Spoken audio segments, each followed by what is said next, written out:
ഇനി സിസ്റ്റർ ലൈനിലില്ലേ? ഉണ്ട് പാസ്റ്റർ, ലൈനിലുണ്ട്. Okay, it's all yours. ദൈവതിരുനാമത്തിന് മഹത്വം ഉണ്ടാകട്ടെ. ദൈവമക്കളുടെ കൂടെ വീണ്ടും ആയിരിക്കാൻ തക്കവണ്ണം സ്വർഗത്തിലെ ദൈവം ഒരുക്കി തന്ന നല്ല അവസരത്തിന് ഞാൻ കർത്താവിന് നന്ദി പറയുന്നു. വീണ്ടും ഇങ്ങനൊരു അവസരം ഈ പ്രയർ ലൈനിൽ കർത്താവ് തന്നതോർത്ത് കർത്താവിനും പാസ്റ്റർക്കും ഞാൻ നന്ദി പറയുകയാണ്. ഈ വചനം ഇങ്ങനെ ഷെയർ ചെയ്യുമ്പോൾ ഒത്തിരി കാര്യങ്ങൾ എൻ്റെ ജീവിതത്തിൽ കൂടെയും ദൈവം എന്നെയും പഠിപ്പിച്ചുകൊണ്ടിരിക്കുന്നു. എന്നോട് സംസാരിക്കുന്ന ചില കാര്യങ്ങളാണ് ദൈവമക്കളുമായിട്ട് ഞാൻ മിക്കവാറും എല്ലാ ആഴ്ചയും സ്പെസിഫിക് ആയിട്ട് ദൈവത്തിന്റെ സന്നിധിയിൽ ഇരിക്കുമ്പോൾ കർത്താവ് എനിക്ക് നൽകുന്നതായിരിക്കുന്ന എന്നോട് സംസാരിക്കുന്ന ചില ആലോചനകളാണ് ദൈവമക്കളുമായിട്ട് പങ്കുവെക്കുന്നത്. ഇന്ന് നമ്മൾ ഒരുമിച്ച് ചിന്തിക്കാനായിട്ട് ആഗ്രഹിക്കുന്ന വിഷയം, അതിന്റെ ഇൻട്രൊഡക്ഷൻ എന്തായാലും പാസ്റ്റർ ഓൾറെഡി നൽകി കഴിഞ്ഞു. നമ്മുടെ ജീവിതത്തിൽ നമ്മൾ ആ ഒരു സ്പിരിച്വൽ എക്സസൈസിനെ കുറിച്ച് നമ്മൾ കുറെ ക്ലാസ്സുകൾ നേരത്തെ മുന്നേ നമ്മൾ സംസാരിച്ചിട്ടുണ്ടായിരുന്നു. അപ്പോൾ അത് ഓരോന്നും നമ്മുടെ ജീവിതത്തിൽ നമ്മളത് പ്രാക്ടീസ് ചെയ്ത് കഴിയുമ്പോൾ നമ്മുടെ മേഖലകളിലേക്ക് ദൈവം നമ്മളെ ജയിപ്പിച്ച് അല്ലെങ്കിൽ ആത്മീയമായിരിക്കുന്ന ഒരു പുഷ്ടി നമ്മുടെ ജീവിതത്തിൽ വെളിപ്പെടാനായിട്ട് ഇടയാകും. ഇന്ന് നമ്മൾ കേട്ടതുപോലെ തന്നെ പിശാചിനെ നമുക്ക് അല്ലെങ്കിൽ ആ ഒരു യുദ്ധത്തിന് വേണ്ടിയിട്ടാണ്, അല്ലെങ്കിൽ നമ്മളെ ആ ഒരു ക്യാരക്ടർ ഡെവലപ്മെന്റ് നമ്മൾ ആ യുദ്ധം ചെയ്യുമ്പോൾ നമുക്ക് ജയിക്കണമെങ്കിൽ നമ്മൾ ഒറ്റയടിക്ക് പോയി ഒരു യുദ്ധം ചെയ്തൊന്നും നമുക്ക് ജയിക്കാൻ പറ്റത്തില്ല. നമ്മൾ എപ്പോഴും ഓർക്കണം, നമ്മുടെ പാസ്റ്റർ പറഞ്ഞതുപോലെ നമ്മുടെ ക്യാരക്ടർ ഡെവലപ്പ് ചെയ്യാനായിട്ടാണ് ഈ പിശാചിനെ ദൈവം അങ്ങനെ നിർത്തിയിരിക്കുന്നത്. അപ്പൊ അതുകൊണ്ട് നമ്മൾ മനസ്സിലാക്കേണ്ട കാര്യം എന്ന് പറഞ്ഞാൽ എനിക്കും യുദ്ധമുണ്ട്, നിങ്ങൾക്ക് യുദ്ധമുണ്ട്. നമുക്ക് മുമ്പില് ഈ ചിലർക്കെല്ലാം ഈ പോരാട്ടം കേട്ട് കഴിയുമ്പോൾ തന്നെ ഒരുമാതിരി വളരെ ഇറിറ്റേറ്റഡ് ആവുന്ന ആൾക്കാരുണ്ട്. എനിക്ക് ആ വാക്കിനോട് അത്ര വലിയ താല്പര്യമില്ല, പക്ഷെ അത് വേണ്ടുന്ന അർത്ഥത്തിൽ ഉപയോഗിച്ചാൽ അത് തെറ്റില്ല, അല്ലെ? ചിലരിപ്പോ തൊട്ടേനും പിടിച്ചതിനും എല്ലാം പോരാട്ടം എന്ന് പറഞ്ഞ് ഭയങ്കരമായിട്ട് ഭയം പരത്തുന്നത് പോലെ സംസാരിക്കുന്ന ചില ആൾക്കാരുണ്ട്. അത് ഉദ്ദേശിച്ചല്ല ഞാൻ പറഞ്ഞത്. നമുക്കൊരു സ്പിരിച്വൽ വാറുണ്ട്. അപ്പൊ അതിനകത്ത് നമ്മുടെ ജീവിതം ദൈവത്തിന്റെ സന്നിധിയിൽ നമ്മൾ കൊടുത്തിട്ട്, കർത്താവെ എന്റെ ജീവിതത്തിൽ ഞാൻ ഈ യുദ്ധത്തിന് പോകുന്നതിന് മുമ്പ് എപ്പോഴും ഉണ്ടല്ലേ, ആ യുദ്ധത്തിന് പോകുന്നതിന് മുമ്പ് ഒരു ജയം കണ്ടുവരുന്നതിന് മുന്നേ എല്ലാം ഒരു ശുദ്ധീകരണം നമ്മൾ എപ്പോഴും കാണാറുണ്ട്. അപ്പൊ നമ്മുടെ ജീവിതത്തെ ദൈവസന്നിധിയിൽ കൊടുത്തിട്ട്, എന്റെ കർത്താവ് എന്റെ ക്യാരക്ടറിൽ എവിടെയാണ് എന്റെ പ്രശ്നം എന്ന് മനസ്സിലാക്കി ദൈവസന്നിധിയിൽ നമ്മൾ ചോദിച്ച് മനസ്സിലാക്കി നമ്മൾ ആ പ്രാർത്ഥനയായിട്ട് നമ്മൾ ഇരിക്കുമ്പോൾ അന്നേരം കിട്ടുന്ന റിസൾട്ട് ഒത്തിരി മാറ്റമുണ്ട്. എന്റെ പേഴ്സണൽ എക്സ്പീരിയൻസിനകത്തൊന്ന് ഞാൻ പറയുക, ചില കാര്യങ്ങളിൽ ഒത്തിരി കിടന്ന് മല്ല് പിടിച്ചിട്ട് നടക്കാത്ത കാര്യങ്ങൾ ഒന്ന് താണ് കൊടുത്തു കഴിഞ്ഞപ്പോൾ, ഒന്ന് പയ്യെ നമ്മളൊന്ന് സൈലന്റ് ആയി കഴിഞ്ഞപ്പോഴത്തേനും, ഒന്നും മിണ്ടാതിരുന്നിട്ട് നമ്മൾ യുദ്ധം ചെയ്യാൻ തുടങ്ങി കഴിഞ്ഞപ്പോഴത്തേനും വചനം മാത്രം പറഞ്ഞു നമ്മൾ ഫിസിക്കലി അല്ലെങ്കിൽ നമുക്ക് വായ കൊണ്ടോ അല്ലെങ്കിൽ നമുക്ക് വേറെ ഒരു തരത്തിലുള്ളതായിരിക്കുന്ന യുദ്ധമുറകൾ നമുക്കില്ല. കർത്താവ് പറഞ്ഞു നീ മിണ്ടാതിരുന്ന് ഞാൻ ദൈവം എന്നറിയാം.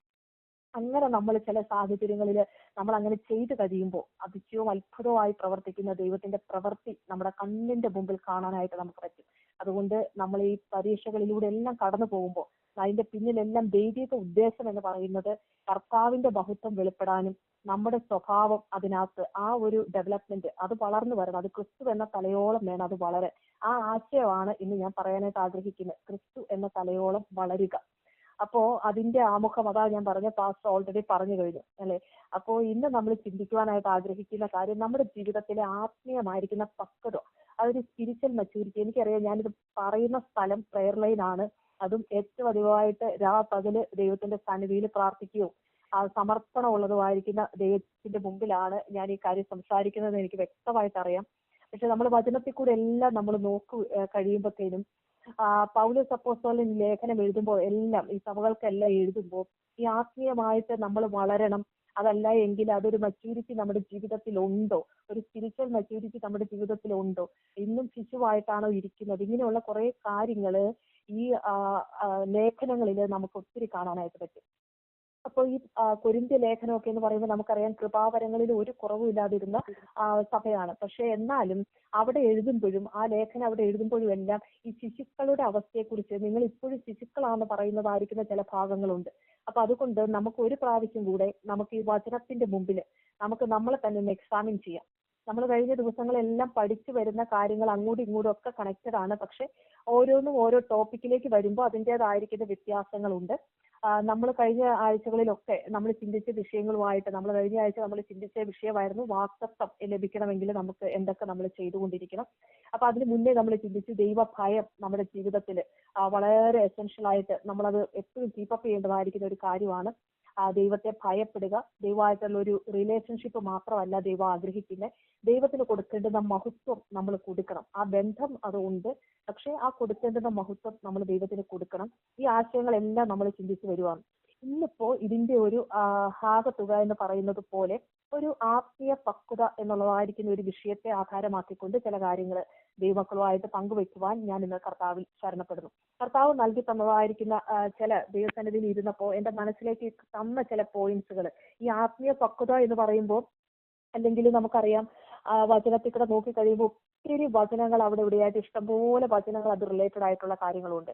പക്ഷേ ഞാൻ വളരെ നമ്മുടെ മനസ്സിലേക്ക് പെട്ടെന്ന് നമ്മുടെ ഡെയിലി ലൈഫുമായിട്ട് കണക്ട് ചെയ്തുകൊണ്ട് നമുക്കൊരു 10 കൂട്ടം കാര്യങ്ങൾ പെട്ടെന്ന് പോയിന്റ്സ് ഇട്ട് ഞാൻ പറയാനായിട്ട് ആഗ്രഹിക്കുന്നു. പേനയും ബുക്കും ഉണ്ടെങ്കിൽ ദൈവമക്കൾ അത് എഴുതിയെടുത്താൽ നന്നായിരിക്കും. കാരണം എന്ന് പറയുന്നത് ഞാൻ മിക്കവാറും ഞാൻ വചനം പറയുമ്പോൾ അതൊരു ടീച്ചിങ് വേയിലാണ് ഞാൻ പറയാറ്. കാരണം നമ്മൾ പഠിക്കുന്ന കാര്യങ്ങൾ നമ്മുടെ മനസ്സിലേക്ക് നമ്മൾ അതിന് ഗ്രഹിക്കണം. ഈ വചനം കേട്ടുകൊണ്ടിരിക്കുമ്പോൾ തന്നെ ഈ വചനം നമ്മുടെ ഉള്ളത്തിൽ കയറണം. ചിലപ്പോൾ നമ്മൾ പറഞ്ഞു കഴിഞ്ഞ് കുറെ കഴിയുമ്പോൾ നമ്മളത് മറന്നുപോകും. ഇപ്പൊ ചില കാര്യങ്ങൾ നമ്മൾ എഴുതി വെച്ചാലും ചില കാര്യങ്ങൾ മറന്നുപോകും. പക്ഷേ ചിലത് നമ്മൾ കേട്ട് ഒന്നും രണ്ടും പ്രാവശ്യം നമ്മൾ കേട്ട് നമ്മളത് റിപ്പീറ്റ് ചെയ്ത് നമ്മുടെ മനസ്സിൽ അങ്ങോട്ട് കയറി കഴിയുമ്പോൾ അതിന്റെ പോയിന്റ്സ്, ചില പോയിന്റ്സ് എങ്കിലും, ഇപ്പൊ 10 പോയിന്റ്സ് പറഞ്ഞാൽ അതിലൊരു 5 പോയിന്റ്സ് എങ്കിലും നമ്മുടെ മെമ്മറിയിൽ കിടക്കണം. അപ്പൊ അതുകൊണ്ട് ഞാൻ ഇവിടെ പറയുന്ന അതേ സമയത്ത് തന്നെ പ്രിയപ്പെട്ട ദൈവമക്കൾ എല്ലാവരും ആ വാക്യങ്ങള് അല്ലെങ്കിൽ ആ പറയുന്ന പോയിന്റ്സുകൾ നിങ്ങളുടെ ബ്രെയിനിലേക്ക്, നമ്മുടെ ആ ഒരു മനസ്സിലേക്ക് നമ്മൾ അത് ഇടണം. എന്നാൽ മാത്രമേ ആ വചനം ചെന്ന് അതിന്റെ ഉള്ളത്തിൽ ചെന്ന് അത് ക്രിയ ചെയ്യണം. അതല്ലാതെ നമ്മൾ വെറുതെ കേട്ട് മറക്കുന്നവരായിട്ടല്ല, ആ വചനം നമ്മുടെ ജീവിതത്തിൽ അത് ഫലമുള്ള അവസ്ഥയിലേക്ക് തീരണം. എന്നാൽ മാത്രമേ നമ്മൾ സ്പിരിച്വലി വളരുന്ന ഒരു അവസ്ഥയിലേക്ക് എത്തത്തുള്ളൂ. ഇന്ന് ആ വിഷയത്തെ ആസ്പദമാക്കിക്കൊണ്ട് ചില കാര്യങ്ങൾ ദൈവമക്കളുമായിട്ട് ഞാൻ പങ്കുവെക്കാൻ ആഗ്രഹിക്കുന്നു. അതിനു മുന്നേ നമുക്കൊരു വാക്ക് ദൈവസന്നിധിയിൽ ഒന്ന് പ്രാർത്ഥിച്ച് നമുക്ക് ഈ വചനത്തിലേക്ക് കിടക്കാം. ഞങ്ങളെ അളകൂടാതെ സ്നേഹിക്കുന്ന പരിശുദ്ധനായിരിക്കുന്ന ദൈവമേ, സ്വർഗീയ പിതാവേ, എന്റെ കർത്താവെ, നന്ദിയോടെ സ്തോത്രം ചെയ്തു ഞങ്ങൾ അങ്ങേ സ്തുതിക്കുന്നു.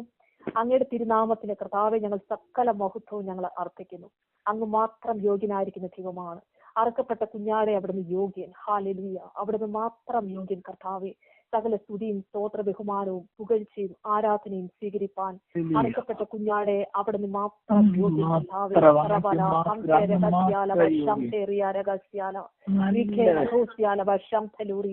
എന്റെ കർത്താവെ, വചനം എടുക്കുവാൻ യോഗ്യത ഉണ്ടായിട്ടല്ലല്ലപ്പാ, അവിടുന്ന് തന്ന യോഗ്യത, എന്റെ കർത്താവിന്റെ രക്തത്താലുള്ള യോഗ്യതയല്ലാതെ ഹല്ലേലൂയ കർത്താവെ, ഞങ്ങൾക്ക് ഈ വചനം പഠിക്കുവാനോ ഹല്ലേലൂയ വചനത്തിലുള്ളത് ഗ്രഹിക്കുവാനോ വചനം പറയുവാനോ ഒന്നും കർത്താവെ സ്വന്തത്തിൽ നിന്നെടുത്ത് ഒന്നുമില്ല കർത്താവെ.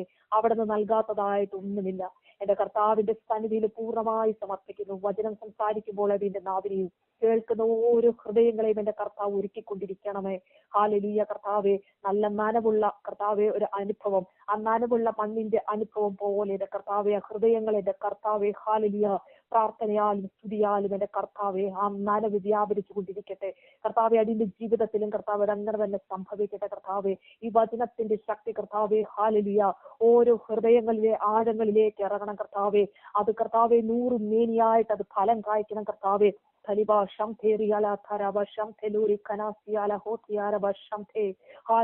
കർത്താവിന്റെ മഹത്വം ഇറങ്ങണം കർത്താവെ. വചനം കേൾക്കുന്ന ഓരോ വ്യക്തി ജീവിതങ്ങളുടെ കർത്താവെ ആ അനുഭവത്തിലും ഹല്ലേലൂയ അവരുടെ ജീവിതത്തിൽ മാറ്റങ്ങൾ സംഭവിക്കണം. അടിയന്റെ ജീവിതത്തിൽ മാറ്റങ്ങൾ സംഭവിക്കണം. ഞങ്ങളുടെ കുടുംബ ജീവിതത്തിലെ കർത്താവെ, ഞങ്ങളുടെ കുഞ്ഞുങ്ങളുടെ ഇടയിലെ കർത്താവെ, ഓരോ ഇടങ്ങളിലും എന്റെ കർത്താവെ വചനത്തിന്റെ കർത്താവെ ഹല്ലേലൂയ കർത്താവെ വാൾ കടന്ന് കയറി ചെന്ന് കർത്താവെ ക്രമപ്പെടുത്തേണ്ട സകല മേഖലകളെയും എന്റെ കർത്താവ് ക്രമപ്പെടുത്തുന്ന കർത്താവ് ഒരു ദിവസമാക്കി ദൈവം ഈ ദിവസത്തെ മാറ്റണമേ. എന്റെ കർത്താവിന്റെ വചനം കർത്താവെ ഞങ്ങളുടെ ഹൃദയങ്ങളെ കർത്താവെ ഞങ്ങളുടെ മനസ്സിനെ ഹല്ലേലൂയ കർത്താവ് അത് മനസ്സിലേക്ക് കർത്താവെ ആ മനസ്സിനെ രൂപാന്തരപ്പെടുത്തുന്ന വചനമാണ്. ഞങ്ങളുടെ ആത്മാവിലേക്ക് തുളച്ചു കയറുന്ന വചനമാണ് കർത്താവെ ആ വചനം. കർത്താവെ ഞങ്ങളുടെ അസ്ഥി മജ്ജകളിലൂടെ ആ വചനം കയറുമ്പോൾ രോഗസൗഖ്യങ്ങൾ നടക്കണം കർത്താവെ. അത്ഭുതങ്ങൾ അടയാളങ്ങൾ വചനത്താൽ നടന്നെങ്കിൽ ഇന്ന് വചനം കേൾക്കുന്നവരുടെ മേൽ മേലും കർത്താവെ പറയുന്ന കർത്താവെ അടിയുടെ മേലും ദൈവശക്തി വ്യാപരിച്ചു കൊണ്ടിരിക്കണമേ. ബലത്തെ ദൈവം കൽപ്പിക്കുമാറാകണമെന്ന് പ്രാർത്ഥിക്കുന്ന കർത്താവെ, അവിടുത്തെ ബലം കൊണ്ട് കർത്താവെ ജനത്തെ അവിടുന്ന് നിറയ്ക്കുമാറാകണമെന്ന് പ്രാർത്ഥിക്കുന്നു. കേൾക്കുന്ന ഓരോ വ്യക്തിയുടെ ജീവിതത്തിലും അത് അനുഗ്രഹത്തിന് ദൈവം കാരണമാക്കണമേ. കേട്ട് മറക്കുന്നവരായിട്ടല്ല കർത്താവെ, ആ വചനം കേട്ട് അനുസരിച്ച് എന്റെ കർത്താവിന്റെ കൽപ്പന പ്രമാണിക്കുന്നവരായി നിത്യരാജ്യത്തിന് അവകാശികളായി തീരുവാൻ ഹാലലിയ കർത്താവെ, ഞങ്ങളിത് കേട്ടതുപോലെ ആ പൈശാചിക മണ്ഡലങ്ങളോട് യുദ്ധം ചെയ്ത് ഹാലലിയ കർത്താവെ ജയമുള്ളവരായി തീരേണ്ടതിന് ഹാലലിയ കർത്താവെ, ഞങ്ങളുടെ സ്വഭാവങ്ങൾ ക്രമീകരിക്കപ്പെടേണ്ടതിന് കർത്താവ് വെച്ചിരിക്കുന്ന ഒരുപാട് കർത്താവെ ഞങ്ങൾ നേടിയെടുക്കേണ്ടതിന് എന്റെ കർത്താവിന്റെ ശക്തിയെ അവിടുന്ന് തെളിയിക്കുന്നതിനായി സ്തോത്രം. ഈ സമയത്തെ കർത്താവ് അനുഗ്രഹിക്കണമേ. എന്റെ കർത്താവ് വചനത്തിലൂടെ കർത്താവ് തന്നെ സംസാരിക്കണമേ. എന്റെ കർത്താവെ തക്ക സമയത്ത് പറയേണ്ടതിനെ ദൈവനാവിന്റെ മേൽ ദൈവം കൽപ്പിച്ചാക്കുന്നതിനായി സ്തോത്രം. എന്റെ കർത്താവിന്റെ കരങ്ങളിലേക്ക് എല്ലാം ഞങ്ങൾ ഏൽപ്പിച്ച് പ്രാർത്ഥിക്കുന്നു. കർത്താവെ, ഞങ്ങളായിരിക്കുന്ന ഭവന അന്തരീക്ഷങ്ങളെ ദൈവകരങ്ങളിൽ വെച്ച് പ്രാർത്ഥിക്കുന്നു. കർത്താവ് തന്നെ വാഴണമേ. സമാധാനം അതിന്റെ ഉള്ളത്തിൽ വാഴണമേ. എന്റെ കർത്താവിന്റെ മഹത്വം വ്യാപരിച്ചു കൊണ്ടിരിക്കണമേ. പ്രാർത്ഥന കേട്ടതിനായി സ്തോത്രം. യേശുവിൻ നാമത്തിൽ തന്നെ ആമേൻ. ഹല്ലേലൂയ. സ്തോത്രം. അപ്പൊ നമുക്ക് നമ്മുടെ ടോപ്പിക്കിലേക്ക് കിടക്കാം. ഞാൻ പറയുന്ന കേൾക്കാലോ അല്ലെ? പറയുന്ന കേൾക്കാൻ പറ്റുന്നുണ്ടോ അല്ലെ? Thank you. ഓക്കെ. അപ്പൊ നമ്മൾ ആത്മീയമായിട്ട് വളരുന്നുണ്ടെങ്കിൽ അതിന്റെ ചില ലക്ഷണങ്ങളാണ് നമ്മൾ ഒരുമിച്ച് ചിന്തിക്കാനായിട്ട് പോകുന്നത്. കഴിഞ്ഞ ദിവസം ഞാൻ എന്നോട് ചോദിച്ചായിരിക്കുന്ന ഒരു ക്വസ്റ്റ്യൻ ആയിരുന്നു, ഞാൻ ആത്മീയമായിട്ട് എന്റെ വളർച്ച എങ്ങനെയാണ്, ഞാൻ വളരുന്ന ആ ഒരു ലിസ്റ്റിൽപ്പെട്ട വ്യക്തിയാണോ? ആത്മീയമായി വളരുന്നവരുടെ ലക്ഷണങ്ങളാണ് നമ്മൾ ഇന്ന് അങ്ങനെ ചിന്തിക്കുവാനായിട്ട് പോകുന്നത്. അപ്പം ഞാൻ പറഞ്ഞല്ലോ, നിങ്ങളുടെ കയ്യിൽ പേനയും ബുക്കും ഉണ്ടെങ്കിൽ ഈ പോയിന്റ്സ് ഒന്ന് നോട്ട് ചെയ്യുന്നത് വളരെ ഉപകാരമായിരിക്കും. അപ്പൊ ഞാനിപ്പോ പറയാനായിട്ട് ആഗ്രഹിക്കുന്നത്, നമ്മുടെ ഒരു വളർച്ച, നമ്മുടെ സ്പിരിച്വൽ ഗ്രോത്ത് അല്ലെങ്കിൽ നമ്മുടെ ആത്മീയമായിരിക്കുന്ന വളർച്ചയെ അത് നിശ്ചയിക്കുന്നതായിരിക്കുന്ന ഘടകം എന്ന് പറയുന്നത് നമ്മൾ ഒരു ബോൺ അഗെയിൻ ചെയ്ത ഒരു ഡേറ്റ് വെച്ചിട്ടല്ലല്ലേ, നമ്മൾ വീണ്ടും ജനിച്ച ഒരു ഡേറ്റ് വെച്ചിട്ടാണ് നമ്മുടെ ആത്മീയ വളർച്ചയെ കാൽക്കുലേറ്റ് ചെയ്യുന്നതെങ്കിൽ നമുക്ക് എല്ലാവർക്കും ഒരു വർഷത്തിന്റെ പഴക്കം പറയുവാനായിട്ടുണ്ട്. എന്നെ സംബന്ധിച്ചിടത്തോളം ആണെങ്കിൽ ഞാൻ 9ാം ക്ലാസ് പഠിക്കുമ്പോൾ ഞാൻ സ്നാനപ്പെട്ടു. പക്ഷേ ആ സമയം മുതൽ എന്റെ വളർച്ച നോക്കിക്കഴിഞ്ഞു കഴിഞ്ഞാൽ എത്രത്തോളം വളർന്നിട്ടുണ്ട് എന്ന് എന്നെ ഒന്ന് അനലൈസ് ചെയ്യുവാനായിട്ട് ഈ ദിവസങ്ങളിൽ കർത്താവ് എന്നെ സഹായിച്ചു. അപ്പം ഒരു ശിശു ജനിച്ചു എന്ന് പറഞ്ഞു കഴിഞ്ഞാൽ നമുക്കറിയാം, ഒരു ശിശു ജനിച്ച് അത് ഇന്ന് വരെ ഉള്ളതായിരിക്കുന്ന ഒരു ഡേറ്റ് അല്ലെങ്കിൽ നമ്മൾ ഇത്ര വർഷം, അപ്പൊ ആ ഒരു ഏജ് വെച്ച് നമ്മൾ ആ ഏജ് കാൽക്കുലേറ്റ് ചെയ്യില്ലേ, നമ്മൾ ഇത്ര വർഷം നമുക്ക് ജനിച്ചു. നമ്മൾ ഇപ്പൊ ഒരു ഫിസിക്കൽ ഗ്രോത്ത് അല്ലെ, ഇപ്പൊ ഇത്രയും വർഷം ഇപ്പൊ ഒരു 50 വർഷം എത്തിയ ഒരു വ്യക്തിയാണെങ്കിലും ഫിസിക്കൽ ഗ്രോത്ത് എന്ന് പറയുന്നത് ഒരു ടൈം പീരീഡ് കഴിയുമ്പോൾ അതങ്ങ് അറസ്റ്റഡ് ആവും അല്ലെ. മെഡിക്കൽ സയൻസ് പറയുന്ന അനുസരിച്ച് മാക്സിമം ഹൈറ്റ് ഒരു 20 മുതൽ 25 വയസ്സ് വരെ മാക്സിമം പറയുന്നത്, അതല്ലെങ്കിൽ ഒരു 18 to 20 ഇയേഴ്സിൽ ആ ഒരു വളർച്ച നിൽക്കും. പഠനങ്ങൾ പല രീതിയിൽ പറയുന്നുണ്ട്. പക്ഷെ എന്നാലും മാക്സിമൈസ് ചെയ്ത് certain കേസസിൽ അങ്ങേ അറ്റം പോയ 25 വയസ്സ് വരെ ഉള്ള ഒരു ലെവലിലാണ് ഒരു വളർച്ച, ഒരു മനുഷ്യന്റെ ഒരു ഹൈറ്റ് അല്ലെങ്കിൽ ആ ഒരു വളർച്ച അവരുടെ ജീവിതത്തിൽ സംഭവിക്കുന്നത്. അപ്പൊ ഇതുപോലെ ഫിസിക്കലി വളരുന്നത് പോലെ അല്ല നമ്മുടെ ജീവിതത്തിൽ നമ്മുടെ ആത്മാവിന്റെ വളർച്ച. ആത്മാവ് ഇങ്ങനെ വളർന്നുകൊണ്ടിരിക്കുക. അതാ വചനം പറയുന്നത്, ക്രിസ്തു എന്ന തലയോളം വേണം, ഞാൻ ആദ്യം പറഞ്ഞല്ലോ, ക്രിസ്തു എന്ന തലയോളം വളരണം. അപ്പൊ ഈ ആത്മാവിന്റെ വളർച്ച എന്ന് പറയുന്നത് നമ്മൾ എപ്പോഴും വളരെ ശ്രദ്ധയോടെ മുന്നോട്ട് നമ്മൾ കാണേണ്ടതായിരിക്കുന്ന ഒരു കാര്യമാണ്. നമ്മുടെ കുഞ്ഞുങ്ങൾ വളർന്നു വരുമ്പോൾ നമുക്കറിയാം, അവരുടെ വളർച്ചയെ ആസ്പദമാക്കി നമ്മുടെ പേരൻസ് നമുക്ക് കുഞ്ഞുങ്ങൾ ഉണ്ടായി കഴിഞ്ഞാൽ പിന്നെ നമ്മുടെ ലക്ഷ്യം എന്ന് പറഞ്ഞാൽ അവരെ വളർത്തുക. ആ കുഞ്ഞുങ്ങൾ ഉണ്ടായി അവരുടെ വളർച്ചയാണ് പിന്നെ നമ്മൾ നോക്കുന്നത്.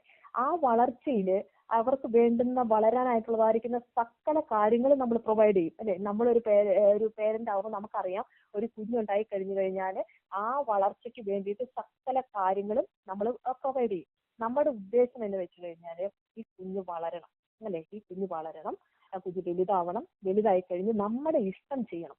അതാണ് നമ്മൾ എപ്പോഴും ഒരു കുഞ്ഞുങ്ങളെ വളർത്തിക്കൊണ്ടുവരുന്ന ഏത് മാതാപിതാക്കളോട് ചോദിച്ചു കഴിഞ്ഞാലും, എനിക്കും മക്കളുണ്ട്, എന്നെ കേൾക്കുന്നവരായാലും മാതാപിതാക്കളായിട്ടുള്ള എല്ലാവർക്കും ഉള്ള ആഗ്രഹം എന്ന് വെച്ച് കഴിഞ്ഞാൽ നമ്മുടെ കുഞ്ഞുങ്ങൾ വളരണം അല്ലെ. വളർന്നു കഴിഞ്ഞ് കുറച്ച് കഴിയുമ്പോൾ എന്താ, നമ്മൾ കുറെ കഴിഞ്ഞ് കഴിയുമ്പോഴത്തേനും ചെറുപ്പം മുതലേ നമ്മൾ ആഗ്രഹിക്കും നമ്മൾ പറയുന്നത് കേൾക്കണം, നമ്മൾ പറയുന്നത് അനുസരിക്കണം. അതാണ് നമ്മുടെ ഏറ്റവും ഫസ്റ്റ് ക്രൈറ്റീരിയ എന്ന് വെച്ച് കഴിഞ്ഞാൽ അനുസരണം. ആ അനുസരണമാണ് ഏത് മാതാപിതാക്കളും ആ കുഞ്ഞുങ്ങളുടെ മേൽ നിന്ന് നമ്മൾ എക്സ്പെക്ട് ചെയ്യുന്നതായിരിക്കുന്ന ഒരു കാര്യം. അവരുടെ സ്നേഹമുണ്ട് ഇല്ലേ, അവർ സ്നേഹിക്കണമെന്ന് നമുക്ക് ആഗ്രഹമുണ്ട്, അത് ഉറപ്പ് തന്നെയാണ്. പക്ഷെ നമ്മൾ പറയുന്നത് അവർ കേൾക്കണം. അതിലാണല്ലോ ആ ഒരു സ്നേഹം ഇരിക്കുന്നത്. ആ കൽപ്പന കർത്താവ് പറഞ്ഞിട്ടുണ്ട്, കൽപ്പന അനുസരിക്കുക, അതിലാണ് സ്നേഹം റിഫ്ലക്ട് ചെയ്യുന്നതായിരിക്കുന്ന കാര്യം. ആ യോഹന്നാന്റെ കർത്താവ് പറയുന്നുണ്ടല്ലോ 14:21, എന്നെ സ്നേഹിക്കുന്നവൻ, എന്റെ കൽപ്പനകൾ ലഭിച്ച് എന്നെ പ്രമാണിക്കുന്നവൻ എന്നെ സ്നേഹിക്കുന്നവനാകുന്നു. എന്നെ സ്നേഹിക്കുന്നവനെ എന്റെ പിതാവ് സ്നേഹിക്കുന്നു, ഞാനും അവനെ തന്നെ സ്നേഹിച്ച് അവനെ എന്നെ തന്നെ വെളിപ്പെടുത്തും. അപ്പൊ കൽപ്പനകൾ പ്രമാണിക്കുക, അല്ലെങ്കിൽ നമ്മൾ പറയുന്നത് അനുസരിക്കുക. നമ്മളൊരു ഹ്യൂമൻ ലെവലിൽ നമ്മൾ നിന്ന് ചിന്തിക്കുമ്പോൾ അത് എന്താണോ അത് തന്നെയാണ് കർത്താവ് ഇന്ന് നമ്മളെ കുറിച്ചും ആഗ്രഹിക്കുന്നതായിരിക്കുന്ന കാര്യം എന്ന് പറയുന്നത്.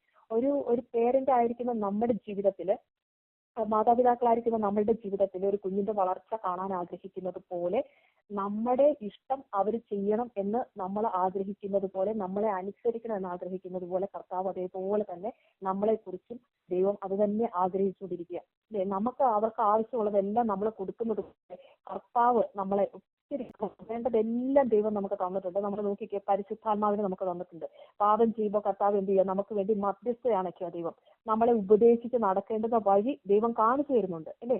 അപ്പൊ ആപത്ത് വരുമ്പോൾ നമ്മൾ വിടുവിക്കുന്നവനായിരിക്കുന്ന ദൈവം, അല്ലെ? ഒരു ആപത്തും വരുത്താതെ ദൈവം നമ്മളെ പ്രൊട്ടക്ട് ചെയ്ത് ദൈവം കൊണ്ടുനടക്കുക.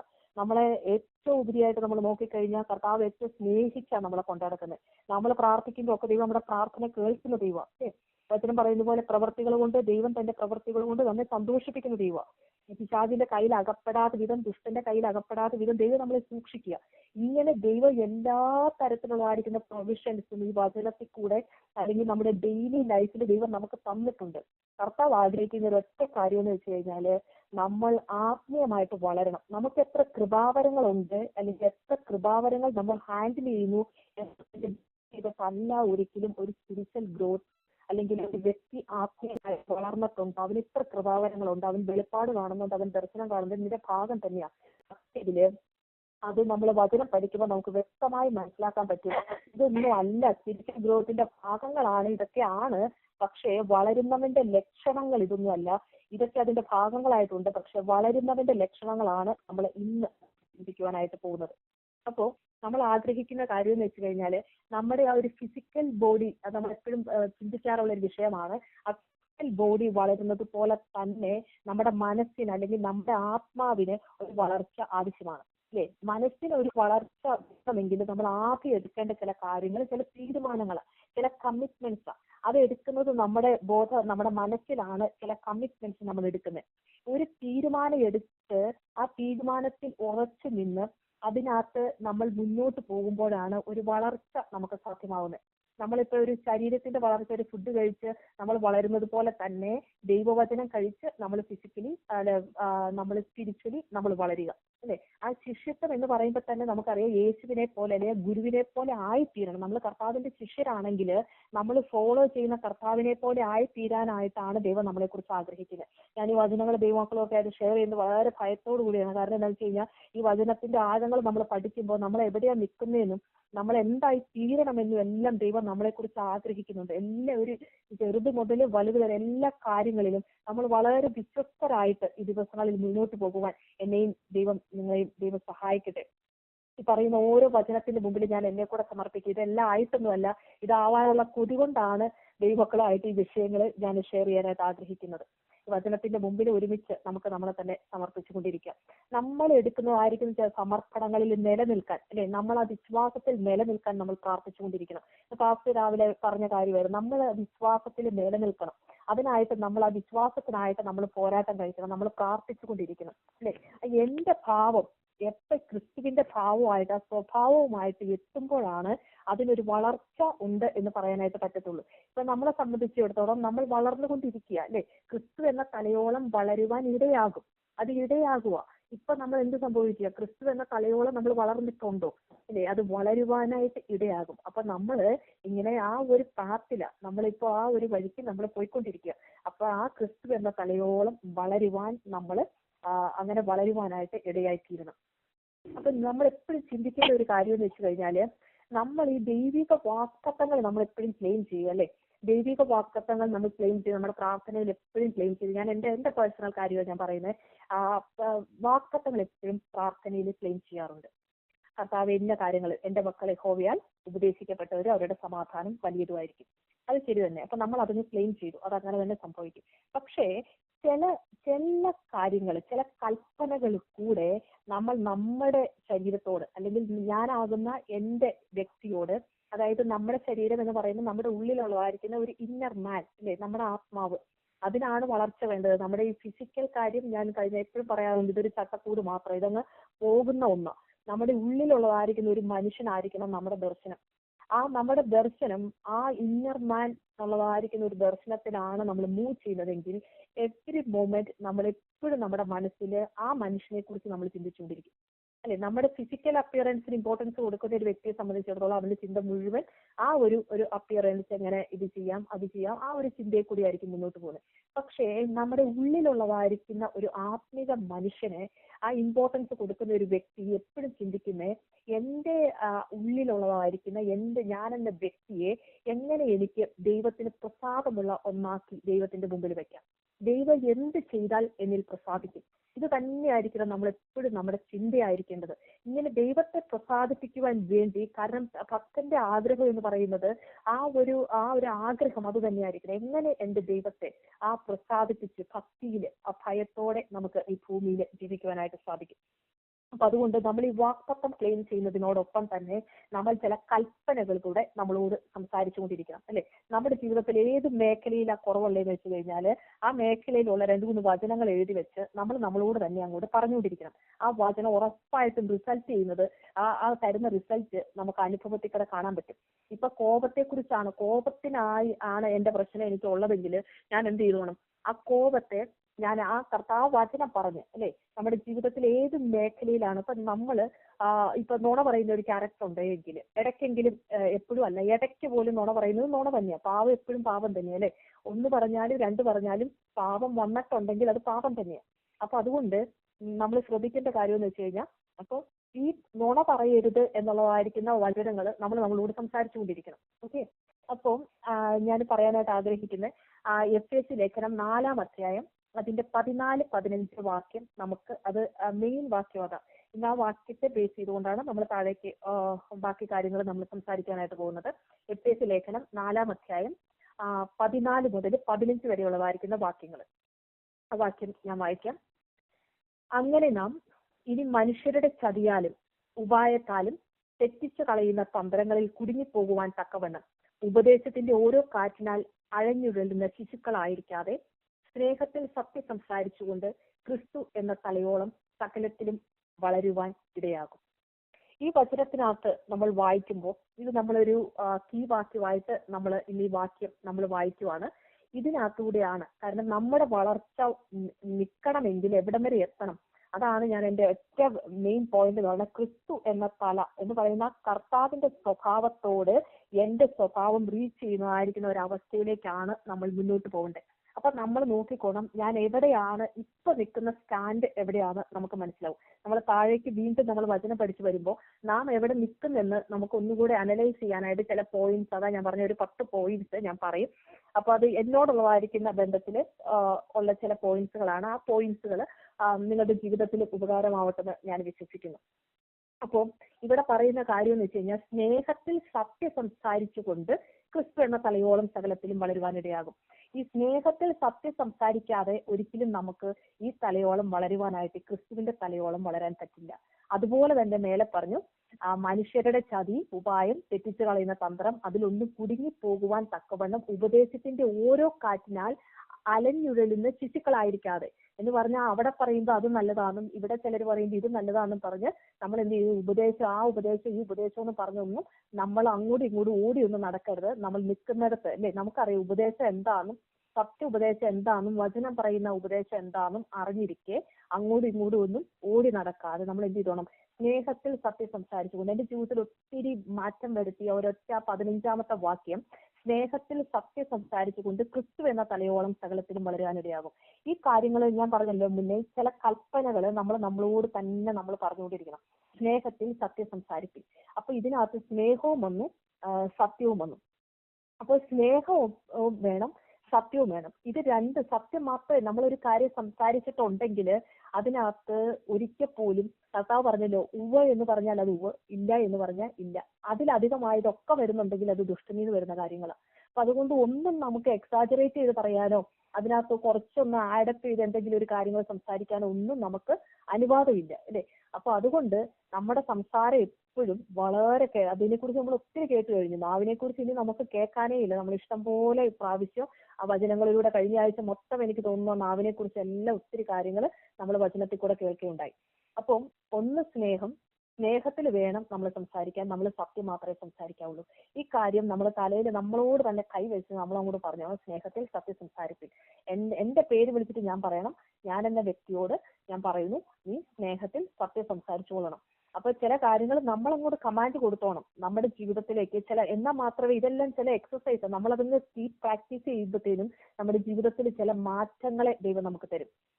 ബോസ് പറഞ്ഞ പോലെ ആ മസിൽ ജിമ്മിൽ പോയി നമ്മൾ മസിലുണ്ടാക്കുന്ന കാര്യം പറഞ്ഞ പോലെ നമുക്ക് ആത്മീയമായിരിക്കുന്ന ഒരു പുഷ്ടി വേണമെങ്കിൽ നമ്മൾ ചില കാര്യങ്ങൾ നമ്മൾ എക്സസൈസ് ചെയ്താൽ മാത്രമേ ഒരു ആത്മീയമായിരിക്കുന്ന ഒരു പുഷ്ടി നമ്മുടെ ജീവിതത്തിൽ വരത്തുള്ളൂ.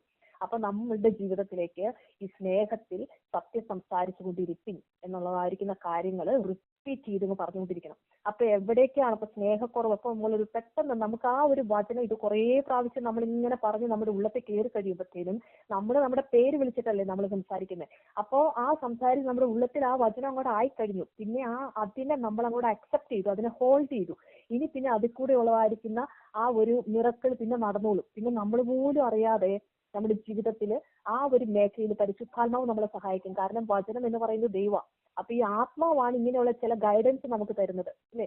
നമ്മുടെ ജീവിതത്തിൽ ഇപ്പൊ ഒരു പാപം ചെയ്തു, അല്ലെങ്കിൽ അത് ചെയ്തു, അല്ലെങ്കിൽ നീ ഇപ്പൊ ചെയ്തു, അല്ലെങ്കിൽ തെറ്റാന്ന് ചില സമയത്ത് നമുക്ക് അറിയാൻ വരെ പറ്റത്തില്ല. പക്ഷെ നമ്മൾ ഈ പരിശുദ്ധാത്മാവിനോട് സെൻസിറ്റീവ് ആയിട്ടിരിക്കുമ്പോൾ നിസ്സാര കാര്യങ്ങളാണെങ്കിൽ കൂടെ അപ്പൊ ദൈവം പറയും. നമ്മൾ ചുമ്മാ മനസ്സിൽ ചിന്തിച്ചാൽ മതി, അപ്പൊ കർത്താവ് പറയും ഇതിങ്ങനെയാണെന്ന്. അപ്പോഴാണ് നമുക്ക് ഓരോ കാര്യങ്ങൾ അങ്ങനെ നമ്മുടെ ജീവിതത്തെ ദൈവസന്നിധിയിൽ, കർത്താവിന്റെ സന്നിധിയിൽ ഈ വചനവുമായിട്ട് കണക്ട് ചെയ്ത് നമ്മൾ നിൽക്കുമ്പോൾ മാത്രമേ നമ്മുടെ ജീവിതത്തിൽ ഒരു വളർച്ച ഉണ്ടാവത്തുള്ളൂ.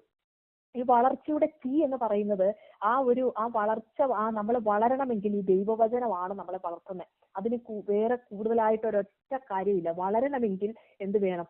ദൈവത്തിന്റെ വചനം വേണം. വചനം ഇല്ലാതെ നമുക്ക് ഒരു കാരണവശാലും വളർച്ച എന്ന് പറയുന്നത് തന്നെ ഈ വചനവുമായിട്ട് കണക്ട് ചെയ്തുകൊണ്ട്. സ്പിരിച്വലി നമ്മുടെ വളർച്ച എന്ന് പറയുന്നത് നമുക്കറിയാം വചനം കേൾക്കുക മാത്രമല്ല, വചനം അനുസരിച്ച് അതിനോട് മുന്നോട്ട് പോകുമ്പോഴാണ്. അതുകൊണ്ടാണ് ഈ വളർച്ച അതിന്റെ ബേസ് എന്ന് പറയുന്നത് ദൈവത്തിന്റെ വചനമാണ്. ആ മത്തായിയുടെ സുവിശേഷം 13-ാം അധ്യായത്തിൽ കർത്താവ് പറയുന്ന ഉപമയുണ്ടല്ലോ, നമ്മളത് കേട്ട് ഇഷ്ടം പോലെ കേട്ടതായിരിക്കുന്ന ഉപമയെ ഞാനത് വീണ്ടും വായിക്കാനായിട്ട് ആഗ്രഹിക്കുന്നില്ല. മത്തായിയുടെ സുവിശേഷം 13-ാം അധ്യായത്തിന്റെ 3 മുതൽ വായിക്കുമ്പോൾ അവിടെ ആ വിത്ത് വിതയ്ക്കാൻ പുറപ്പെടുന്നതായിരിക്കുന്ന അല്ലെ, ആ വിത്ത് വിതച്ചതായിരിക്കുന്ന ആ ഒരു ഉപമ നമുക്ക് കാണാനായിട്ട് പറ്റും. അവിടെ ആ വിതയ്ക്കുന്ന വിത്ത് എപ്പോഴും വചനം തന്നെയാണ് അല്ലെ. ആ വിത്ത് വചനമാണ്. പക്ഷേങ്കില് വീഴുന്നതായിരിക്കുന്ന സ്ഥലം, ആ ലാൻഡിനെ ഡിപ്പെൻഡ് ചെയ്തിട്ടിരിക്കും അത് എത്രത്തോളം വളരുന്നു എന്നുള്ളത്. അത് ചെന്ന് ആ വചനം എന്ന ആ ഒരു സീഡ് അത് ചെന്ന് വീഴുന്ന ഇടം എങ്ങനെയാണോ, അവിടെ എങ്ങനെയാണോ എന്നുള്ളതിനെ ഡിപ്പെൻഡ് ചെയ്തിട്ടാണ് അതിന്റെ വളർച്ച ഇരിക്കുന്നത് അല്ലെ. അപ്പൊ അതുകൊണ്ട് സോയിങ് മെത്തേഡ് നമ്മൾ വിതയ്ക്കുമ്പോൾ അല്ലെ, വിതയ്ക്കുന്ന മെത്തേഡിനും പ്രശ്നമൊന്നുമില്ല. കാരണം വിതയ്ക്കുന്നത് വചനമാണ്. ആ സീഡിന് പ്രശ്നമുണ്ടോ? സീഡിനും പ്രശ്നമില്ല. പക്ഷെ പ്രശ്നം എവിടെയാന്ന് വെച്ച് കഴിഞ്ഞാൽ വന്ന് ചാടുന്ന ആ വിത്ത് വന്ന് വീഴുന്ന ഇടമാണ് പ്രശ്നം. അപ്പൊ അതുകൊണ്ട് ഈ വിത്ത് വീണ് ചാകണമെങ്കിൽ അത് ചത്താൽ മാത്രമേ അതിനോട് ആ മണ്ണിലേക്ക് പോയി അതിനോട് ചേർന്നിട്ട് മാത്രമേ അടുത്തൊരു പ്ലാന്റ് അതിന് പൊട്ടി പുറത്ത് വരത്തുള്ളൂ. അത് നമുക്കറിയാം പ്രോസസ് എങ്ങനെയാണ് നടക്കുന്നതെന്ന്. അപ്പോ ഈ വീണ് ചാകാനായിട്ട് സാധാ സമ്മതിക്കത്തില്ല. അതാണ് ആ ഉപമയുടെ ചുരുക്കം കർത്താവ് പറഞ്ഞത് ഇല്ലേ. പിശാചിന് നന്നായിട്ട് അറിയാം എവിടെയാണ് ഈ വചനം കയറിയേക്കുന്നതെന്ന്. അവനെ ഇരിപ്പ് കാണുമ്പോൾ പിശാചിന് അറിയാം. ഇപ്പൊ നമ്മളൊരു മീറ്റിങ്ങിന് പൊക്കെ അല്ലെങ്കിൽ അവിടെ നമ്മൾ വചനം പ്രസംഗിക്കുമ്പോഴോ അല്ലെങ്കിൽ വചനം കേട്ടുകൊണ്ടിരിക്കുന്ന നമുക്കറിയാം നമുക്ക് ആരുടെ ജീവിതത്തിലാണ് ആ വചനം വന്നേക്കണേന്ന് നമുക്ക് നോക്കിയാൽ മനസ്സിലാവും. അപ്പൊ പിന്നെ പിശാചിന്റെ കാര്യം പറയണം, അവൻ്റെ തന്നെ. അപ്പോ എവിടെയാണ് ഈ വചനം കയറി വിതയ്ക്കപ്പെട്ടത് എവിടെയാണെന്നുള്ളത് വളരെ ക്ലിയർ ആയിട്ട് അവന് മനസ്സിലാവും. അതുകൊണ്ട് വേറെ എങ്ങും പോകത്തൊന്നുമില്ല. അവിടെ ഇരുന്ന വചനം കേട്ടപ്പോൾ ഉറക്കം തോന്നിയവരുടെ അടുത്തോ അല്ലെങ്കിൽ ആ വചനത്തിന് കൊടുക്കേണ്ട ഇമ്പോർട്ടൻസ് കൊടുക്കാതെ വെറുതെ ഇരുന്നവരുടെ അടുത്തോ ഒന്നും പിശാച് പോകത്തില്ല. എവിടെയാണോ വചനം വിതച്ചത് ആ വിദഗ്ധ സ്ഥലത്ത് അവൻ എത്തും. അവന്റെ ഉദ്ദേശം എന്ന് പറഞ്ഞാൽ എങ്ങനെയെങ്കിലും അവിടെ നിന്ന് അത് എടുത്തുകൊണ്ട് പോയി കളയണം. അവൻ എപ്പോഴും അത് സ്നാച്ച് ചെയ്ത് കളയാനൊരു ടെൻഡൻസി, അതാണല്ലോ പിശാച്. അപ്പൊ നമ്മുടെ ഉള്ളിൽ കിട്ടിയതായിരിക്കുന്ന ആ ഒരു ആശയം അതിന് എങ്ങനെയെങ്കിലും ഏതെങ്കിലും സാഹചര്യങ്ങളിലൂടെ എന്തെങ്കിലും എല്ലാ പ്രശ്നങ്ങളിലൂടെ ഒക്കെ കൊണ്ടുവന്നിട്ട് ആ വിതച്ച വചനം നമ്മുടെ ഉള്ളത്തിൽ ഫലവത്തായി തീരാതിരിക്കാൻ വേണ്ടിയിട്ട് അത് എടുത്തു കളയുന്ന ഒരു സ്വഭാവമാണ് പൈശാചികന്റേത്. അത് നമ്മൾ എപ്പോഴും ഓർത്തോണം. അതുകൊണ്ട് നമ്മുടെ ഹൃദയം ഈ വചനം കേൾക്കുമ്പോൾ തന്നെ നമ്മൾ ചെയ്യേണ്ട കാര്യം എന്ന് വെച്ച് കഴിഞ്ഞാല് അവിടെ ഒരു മോയിസ്ചർ ഈ വചനം വീണ് കഴിയുമ്പോൾ തന്നെ അവിടെ ആ സീഡ് വീണ് കഴിഞ്ഞ് ആ ഒരു മോയിസ്ചറിന്റെ അനുഭവം അവിടെ ഉണ്ടെങ്കിൽ, അല്ലേ, മോയിസ്ചർ എന്ന് പറയുന്നത് നമുക്കറിയാം അവിടെ ആ ഒരു നനവുള്ളതായിരിക്കുന്ന ഒരു അനുഭവം, അല്ലെ, ആ അനുഭവം ഉണ്ടെങ്കിൽ അത് എങ്ങനെ ഉണ്ടാക്കിയെടുക്കാന്ന് വെച്ച് കഴിഞ്ഞാല് നമ്മുടെ ജീവിതത്തില് നമ്മുടെ ഹൃദയം നനവിന്റെ അനുഭവത്തിലേക്ക് വരിക എന്ന് പറഞ്ഞാൽ അതിന്റെ അർത്ഥം എന്ന് പറഞ്ഞു കഴിഞ്ഞാല് നമ്മൾ ദൈവസന്നിധിയില് എപ്പോഴും ദൈവത്തെ ആരാധിക്കുന്ന മനോഭാവമുള്ളവരായിട്ടിരിക്കണം. വചനം കിട്ടി അപ്പം തന്നെ അതിനെ കൂടെ കയറി പിടിക്കുന്ന ഈ രണ്ട് മനോഭാവവും ആ ഒരു നനവിലേക്ക്, അല്ലെങ്കിൽ ആ വചനം പിശാച് എടുത്തു കൊണ്ടുപോയി കളയാതെ നമ്മുടെ മേൽ നിൽക്കുന്ന, അല്ലെ നമ്മുടെ മേൽ എറിഞ്ഞു കിട്ടിയതായിരിക്കുന്ന ആ വചനം, അല്ലെ, നമ്മുടെ ഉള്ളത്തിലേക്ക് നിക്ഷേപിച്ചതായിരിക്കുന്ന ആ വചനം ഫലം കായ്ക്കണമെങ്കിൽ നമ്മൾ ചെയ്യേണ്ട കാര്യം എന്ന് വെച്ച് കഴിഞ്ഞാൽ ആ ഒരു വോയിസ് അവിടെ പ്രൊവൈഡ് ചെയ്യണം. എങ്ങനെയാന്ന് വെച്ച് കഴിഞ്ഞാല് അത് പ്രൈസ് ആൻഡ് വർഷിപ്പ്, ദൈവത്തെ എപ്പോഴും നമ്മൾ സ്തുതിച്ചുകൊണ്ടിരിക്കുക. ദൈവത്തെ സ്തുതിച്ചുകൊണ്ട് നമ്മൾ ഈ വചനം കേട്ട്, അല്ലെങ്കിൽ ആ വചനം കേട്ട് കഴിഞ്ഞിട്ടും ആ വചനം ഹോൾഡ് ചെയ്തുകൊണ്ട് അതിനെ നമ്മൾ ഡിക്ലെയർ ചെയ്ത് നമ്മൾ മുന്നോട്ട് പോകുമ്പോൾ ഒരു കാരണവശാലും നമ്മൾ പിടിച്ച ഒരു സാധനത്തെ വലിച്ചു പിടിച്ചെടുക്കാനൊന്നും പറ്റത്തില്ല. നമ്മൾ അനുവദിച്ചു കൊടുക്കാതെ പിശാചിനൊന്നും പറ്റത്തില്ല. അപ്പൊ അതുകൊണ്ട് പിശാചിനോട് എതിർത്ത് നിൽപ്പേ, എന്നാൽ അവൻ നിങ്ങളെ വിട്ട് ഓടിപ്പോകും. അപ്പൊ അത് കാരണം കൊണ്ട് നമ്മൾ എപ്പോഴും ചിന്തിക്കേണ്ട കാര്യം എന്ന് വെച്ച് കഴിഞ്ഞാൽ ഒരു ചാൻസ് പിശാചിന് നമ്മൾ കൊടുക്കരുത്. ഒറ്റ ചാൻസ് കൊടുത്താൽ അത് വന്ന് എടുത്തിട്ട് പോകും. കാരണം വേറെ എന്തും എടുക്കാൻ അവന് പ്രശ്നമില്ല, വേറെ ഒന്നുമല്ല പ്രശ്നം മുഴുവൻ ഈ ദൈവത്തിന്റെ വചനം ഏതെങ്കിലും തരത്തിൽ നമ്മുടെ ഉള്ളത്തിൽ നിക്ഷേപിക്കപ്പെട്ടു എന്ന് കണ്ടു കഴിഞ്ഞാൽ അതിനെക്കുറിച്ച് അല്ലെങ്കിൽ ഏതെങ്കിലും രീതിയിൽ നമ്മൾ അതിൽ നിന്ന് മാറ്റിച്ചു കളഞ്ഞ് അതിന്റെ ഫലം പുറപ്പെടുവിക്കാതിരിക്കേണ്ടതിന് പിശാച് ശ്രമിക്കും. കാരണം അവനൊറ്റ കാര്യമുള്ളൂ, വേറെ ഒന്നും പ്രശ്നമല്ല, നമ്മൾ വചനത്തിൽ വളരരുത്. നമ്മളെ സ്പിരിച്വലി നമ്മൾ വളരരുത്. വളരാതിരുന്ന് എന്ത് സംഭവിക്കും? വളരാതിരുന്ന് മുരടിച്ചിരുന്നു കഴിഞ്ഞാൽ, ഇപ്പൊ ഭക്ഷണം കഴിക്കാതെ ഇരുന്നു കഴിഞ്ഞാൽ എന്ത് സംഭവിക്കും? നമ്മുടെ ബോഡിക്ക് ഭക്ഷണം കിട്ടിയില്ലെങ്കിൽ എന്ത് സംഭവിക്കും? നമ്മുടെ ശരീരം, നമ്മളിപ്പോ ഒരു ഫാസ്റ്റിംഗ് എടുക്കുന്നതിനോട് ബന്ധപ്പെടുത്തിയല്ല ഞാൻ പറഞ്ഞ, അല്ലാതെ ഫുഡ് കഴിക്കുന്നേ ഇല്ല അല്ലെങ്കിൽ കിട്ടുന്നതൊന്നും ശരീരത്തിൽ പിടിക്കുന്നില്ല, അല്ലെങ്കിൽ അതിനൊക്കെ ഒരു രോഗമാണ്, കുറെ കഴിഞ്ഞു കഴിയുമ്പോൾ അതങ്ങ് ചത്തുപോകും, അല്ലെ എന്ന് പറഞ്ഞതുപോലെ നമ്മുടെ സ്പിരിച്വൽ മനുഷ്യനാണെങ്കിലും നമ്മൾ പ്രൊവൈഡ് ചെയ്യേണ്ടതായിരിക്കുന്ന സകല കാര്യങ്ങളും നമ്മുടെ ആത്മാവിന് നമ്മൾ പ്രൊവൈഡ് ചെയ്തുകൊണ്ടിരിക്കണം, അല്ലേ? അത് പരിശുദ്ധാത്മാവിന്റെ സഹായത്തോടെ നമ്മളും പരിശുദ്ധാത്മാവും കൂടെ നമ്മളും അതിനകത്ത് വളരെ സമർപ്പണമുള്ളവരായിട്ട് തീരണം. നമ്മൾ സമർപ്പിച്ചു കഴിഞ്ഞാൽ പിന്നെ ചെയ്തെടുക്കുന്നത് മുഴുവൻ പരിശുദ്ധാത്മാവാ. ചെയ്യേണ്ട കാര്യങ്ങളെ കർത്താവ് നമുക്ക് ഉപദേശിക്കും, ഇന്നതുപോലെ ചെയ്യാൻ പറയും, നമ്മൾ ഇന്നതുപോലെ ചെയ്യും, എല്ലാ കാര്യങ്ങളും ദൈവം ചെയ്യും. അപ്പൊ അതുകൊണ്ട് ഒരു സോഫ്റ്റ് സോയിൽ, അല്ലെ, അങ്ങനെയുള്ളതായിരിക്കുന്ന ഒരു മോയ്സ്ചർ ഉള്ളതായിരിക്കുന്ന ഒരു അനുഭവം, അവിടെയാണ് ഈ സീഡ് പെട്ടെന്ന് വളരുന്നത്. അപ്പൊ അതുകൊണ്ട് ഒരു പ്രോപ്പർ ഫൗണ്ടേഷൻ നമ്മുടെ ജീവിതത്തിൽ ആവശ്യമാണ്. നമുക്കറിയാം ആ ക്രിസ്തു എന്ന അടിസ്ഥാനം, 1 കൊരിന്ത്യർ 3:11 പറയുന്നത് പോലെ ആ ക്രിസ്തു എന്നുള്ളതായിരിക്കുന്ന ഒരു അടിസ്ഥാനം, ആ അടിസ്ഥാനമാണ് എല്ലാം, അതല്ലാതെ വേറെ ഒന്നുമില്ല. ഇന്ന് ആ ക്രിസ്തു എന്ന അടിസ്ഥാനത്തിന്റെ മേൽ, ആ ഒരു സ്ട്രോങ് ഫൗണ്ടേഷന്റെ മേലാണ് കർത്താവ് നമ്മളെയും പണിതുകൊണ്ടിരിക്കുന്നത്, അല്ലേ? എത്രത്തോളം ആ അടിസ്ഥാനം അതിന്റെ ആ ഒരു ഇത് താഴേക്കുണ്ടോ അത്രയും ബിൽഡിങ്സ് നമുക്ക് ഓരോ നിലകൾ മേലേക്ക് പണിയാൻ പറ്റും എന്ന് പറഞ്ഞതുപോലെ ആ ക്രിസ്തു എന്ന അടിസ്ഥാനത്തില് ആ ഉറച്ച് ഉള്ള വിശ്വാസവും ആ ഒരു ഭക്തിയും ഒക്കെ നമ്മുടെ ജീവിതത്തിൽ ഉണ്ടെങ്കിൽ മേലേക്കുള്ളതായിരിക്കുന്ന എല്ലാ പണികളെയും ദൈവത്തിന്റെ ആത്മാവ് തന്നെ ആ കാര്യങ്ങളെ ദൈവം അത് ചെയ്തെടുക്കും. നനവുള്ളിടത്ത് വീണതിന് അത്ര പെട്ടെന്നൊന്നും പിശാചിന് എടുത്തുകൊണ്ട് പോകാൻ പറ്റത്തില്ല. പക്ഷെ ഡ്രൈ ലാൻഡിലാണ് കിടക്കുന്നതെങ്കിൽ ഈസി ആയിട്ട് അത് എടുത്തുകൊണ്ട് പോകാൻ പറ്റും. അതുകൊണ്ട് നമ്മൾ ഈ ദിവസങ്ങൾ വളരെ കെയർഫുൾ ആയിട്ട് നമ്മൾ കേൾക്കുന്ന വചനങ്ങൾ നമ്മൾ ഹോൾഡ് ചെയ്തോളണം. അതല്ല എങ്കിൽ അത് പാസ്റ്ററുടെ ഭാഷ തന്നെയാണ്, അത് നമ്മൾ അതിനെ നമ്മൾ അതിനെ അങ്ങ് മുറുകെ പിടിച്ചോണം. നമ്മൾ പിടിച്ചു കഴിഞ്ഞാൽ പിന്നെ അതിനകത്തുള്ളതായിരിക്കുന്ന കാര്യങ്ങളെ ദൈവം നമുക്ക് വേണ്ടി ചെയ്യും, അല്ലെ? നമ്മൾ കർത്താവിനെ അങ്ങോട്ട് പിടിച്ചു കഴിഞ്ഞാൽ നമ്മൾ രാവിലെയും കേട്ടു യാക്കോബ് പിന്നെ അനുഗ്രഹിച്ചില്ലാതെ ഞാൻ വിടത്തില്ലെന്ന് പറഞ്ഞ് പിടിച്ചു കഴിഞ്ഞപ്പോൾ കർത്താവിന് അത് ചെയ്യാതിരിക്കാൻ പറ്റിയില്ല, അല്ലെ? എല്ലാ കാര്യങ്ങളായാലും ദൈവം അങ്ങനെയാ. കർത്താവ് ഭയങ്കര സെൻസിറ്റീവാണ്. ഏത് കാര്യങ്ങളായാലും നമ്മൾ കർത്താവിനെ മുറുകെ പിടിച്ചു കഴിഞ്ഞാൽ കർത്താവ് അതിനകത്തുള്ള എല്ലാ പ്രവൃത്തിയും ദൈവം നമുക്ക് വേണ്ടി ചെയ്തു തരും. അപ്പൊ അതുകൊണ്ട് വളരുന്നവരെന്ത് ചെയ്തോണം? അതിനകത്ത് 1 പത്രോസ് 2:1 നമ്മൾ എപ്പോഴും വായിക്കുന്ന വാക്കാണ്. പക്ഷെ സ്റ്റിൽ ഞാൻ ഈ ഒരു ടോപ്പിക് ഇതായതുകൊണ്ട് അതൊരു പ്രാവശ്യം കൂടെ വായിക്കാനായിട്ട് ആഗ്രഹിക്കുന്നു. ആകയാൽ 1 പത്രോസ് 2:1 അതിലിങ്ങനെ പറയുന്നു, ആകയാൽ സകല ദുഷ്ടതയും എല്ലാ ചതിവും വ്യാജഭാവവും അസൂയയും എല്ലാ നുണയും നീക്കിക്കളഞ്ഞ് ഇപ്പോൾ ജനിച്ച ശിശുക്കളെ പോലെ രക്ഷയ്ക്കായി വളരുവാൻ വചനം എന്ന മായമില്ലാത്ത പാല് കുടിപ്പാൻ വാഞ്ചിപ്പിൻ. അപ്പോ ഈ വചനം എന്ന മായമില്ലാത്ത പാല് കുടിപ്പാൻ വാഞ്ചിപ്പിൻ. ഇവിടെ ശിശുക്കളെ പോലെ, ശിശുക്കളായിരിക്കാനല്ല പറഞ്ഞേക്കുന്നത്, ശിശുക്കളെ പോലെ രക്ഷയ്ക്കായി വളരുവാൻ വചനം എന്ന മായമില്ലാത്ത പാല് കുടിപ്പാൻ വാഞ്ചിപ്പിൻ. ഈ ഒരു ആശയം നമ്മുടെ ഉള്ളിൽ കിടക്കുമ്പോൾ തന്നെ വേറെ ശിശു എന്നുള്ളതായിരിക്കുന്ന വേറൊരു ആശയത്തിലേക്ക് നമ്മളിപ്പോൾ മൂവ് ചെയ്യുന്നുണ്ട്. ഇവിടെ പറഞ്ഞിരിക്കുന്നതെന്ന് വെച്ച് കഴിഞ്ഞാൽ, ഒരു ശിശു ഉണ്ടായി വന്നു കഴിയുമ്പോൾ നമുക്കറിയാം അതിന്റെ ഏറ്റവും കൊതിയെന്ന് വെച്ച് കഴിഞ്ഞാൽ, ശിശു ഉണ്ടായി വരുമ്പോൾ തന്നെ അല്ലെങ്കിൽ ആ കൊതി അല്ലെങ്കിൽ ആ കുഞ്ഞ് കരയുന്ന എന്തിനാ, ആ പാല് കിട്ടാനുള്ളതായിരിക്കുന്ന കുഞ്ഞ് വന്ന് അല്ലെങ്കിൽ നമ്മൾ പാല് കൊടുത്തു കഴിഞ്ഞ് കഴിയുമ്പോൾ അതിന്റെ കരച്ചിൽ നിൽക്കും. അല്ലെങ്കിൽ കുഞ്ഞുങ്ങൾ നമുക്കറിയാം ആദ്യകാലങ്ങളിലൊക്കെ നമുക്കറിയാം അതിങ്ങനെ കരഞ്ഞുകൊണ്ടിരിക്കും, പാല് കൊടുത്തു കഴിയുമ്പോൾ കരച്ചിൽ നിൽക്കും എന്ന് പറഞ്ഞ പോലെ. അപ്പൊ എത്ര വലിയൊരു ഒരു നീഡല്ലേ, നമ്മൾ അങ്ങനെ കരഞ്ഞ് അത്രയും ഒരു കൊതിയോട് കൂടിയാണോ ഈ വചനം എന്ന പ്രായമില്ലാത്ത പാല് കുടിക്കാനായിട്ടുള്ള നമ്മുടെ ആഗ്രഹം. ഇപ്പോൾ ജനിച്ച ശിശുക്കളെ പോലെ എന്ന് പറഞ്ഞു കഴിഞ്ഞാൽ അത്ര എസെൻഷ്യൽ ആണ് ആ സംഭവം. അതിന് പാല് കിട്ടിയേ പറ്റത്തുള്ളൂ. അതിന്റെ ആ ഒരു നിലനിൽപ്പിന് ഈ പാൽ അതുപോലെ അത്ര അത്യാവശ്യമാണ്. അപ്പൊ അതുപോലെ നമ്മുടെ ജീവിതത്തിലും ഈ വചനം എന്ന മായമില്ലാത്ത പാല് കുടിപ്പാൻ ഒരു വാഞ്ച, അത്രയും ഒരു ആഗ്രഹം നമ്മുടെ ജീവിതത്തിൽ വേണം. പക്ഷെ ഇത്രയും ആഗ്രഹം നിൽക്കുമ്പോൾ തന്നെ, ഈ വചനം എന്ന മായമില്ലാത്ത പാല് കുടിപ്പാനുള്ള ആഗ്രഹം നിൽക്കുമ്പോൾ തന്നെ മേലെ പറഞ്ഞേക്കുന്ന കാര്യങ്ങളുണ്ട്. ഈ പറഞ്ഞ സകല ദുഷ്ടത, ചതിവ്, വ്യാജഭാവം, അസൂയ, എല്ലാ നുണയും. അവിടെ പറഞ്ഞേക്കുന്നത് എത്ര, 1, 2, 3, 4, 5 കൂട്ട കാര്യങ്ങൾ അല്ലെ. അതെല്ലാം നീക്കിക്കളഞ്ഞിട്ട് വേണം ഈ വചനം എന്ന മായമില്ലാത്ത പാല് കുടിപ്പാൻ നമ്മൾ വാഞ്ചിക്കേണ്ടത്. എന്നിട്ട് കുടിച്ചാൽ മാത്രമേ വളർച്ച ഉണ്ടാവത്തുള്ളൂ. അല്ലാതെ ആ സംഭവങ്ങൾ വെച്ചിട്ട് നമ്മൾ എത്ര എടുത്ത് കുടിച്ചാലും നമുക്ക് ആത്മീയമായിട്ട് വളരാൻ നമുക്ക് പറ്റത്തില്ല. ഇതിനോട് കണക്ട് ചെയ്ത കുറച്ച് വചനങ്ങൾ നമ്മൾ പിന്നീട് വേണം.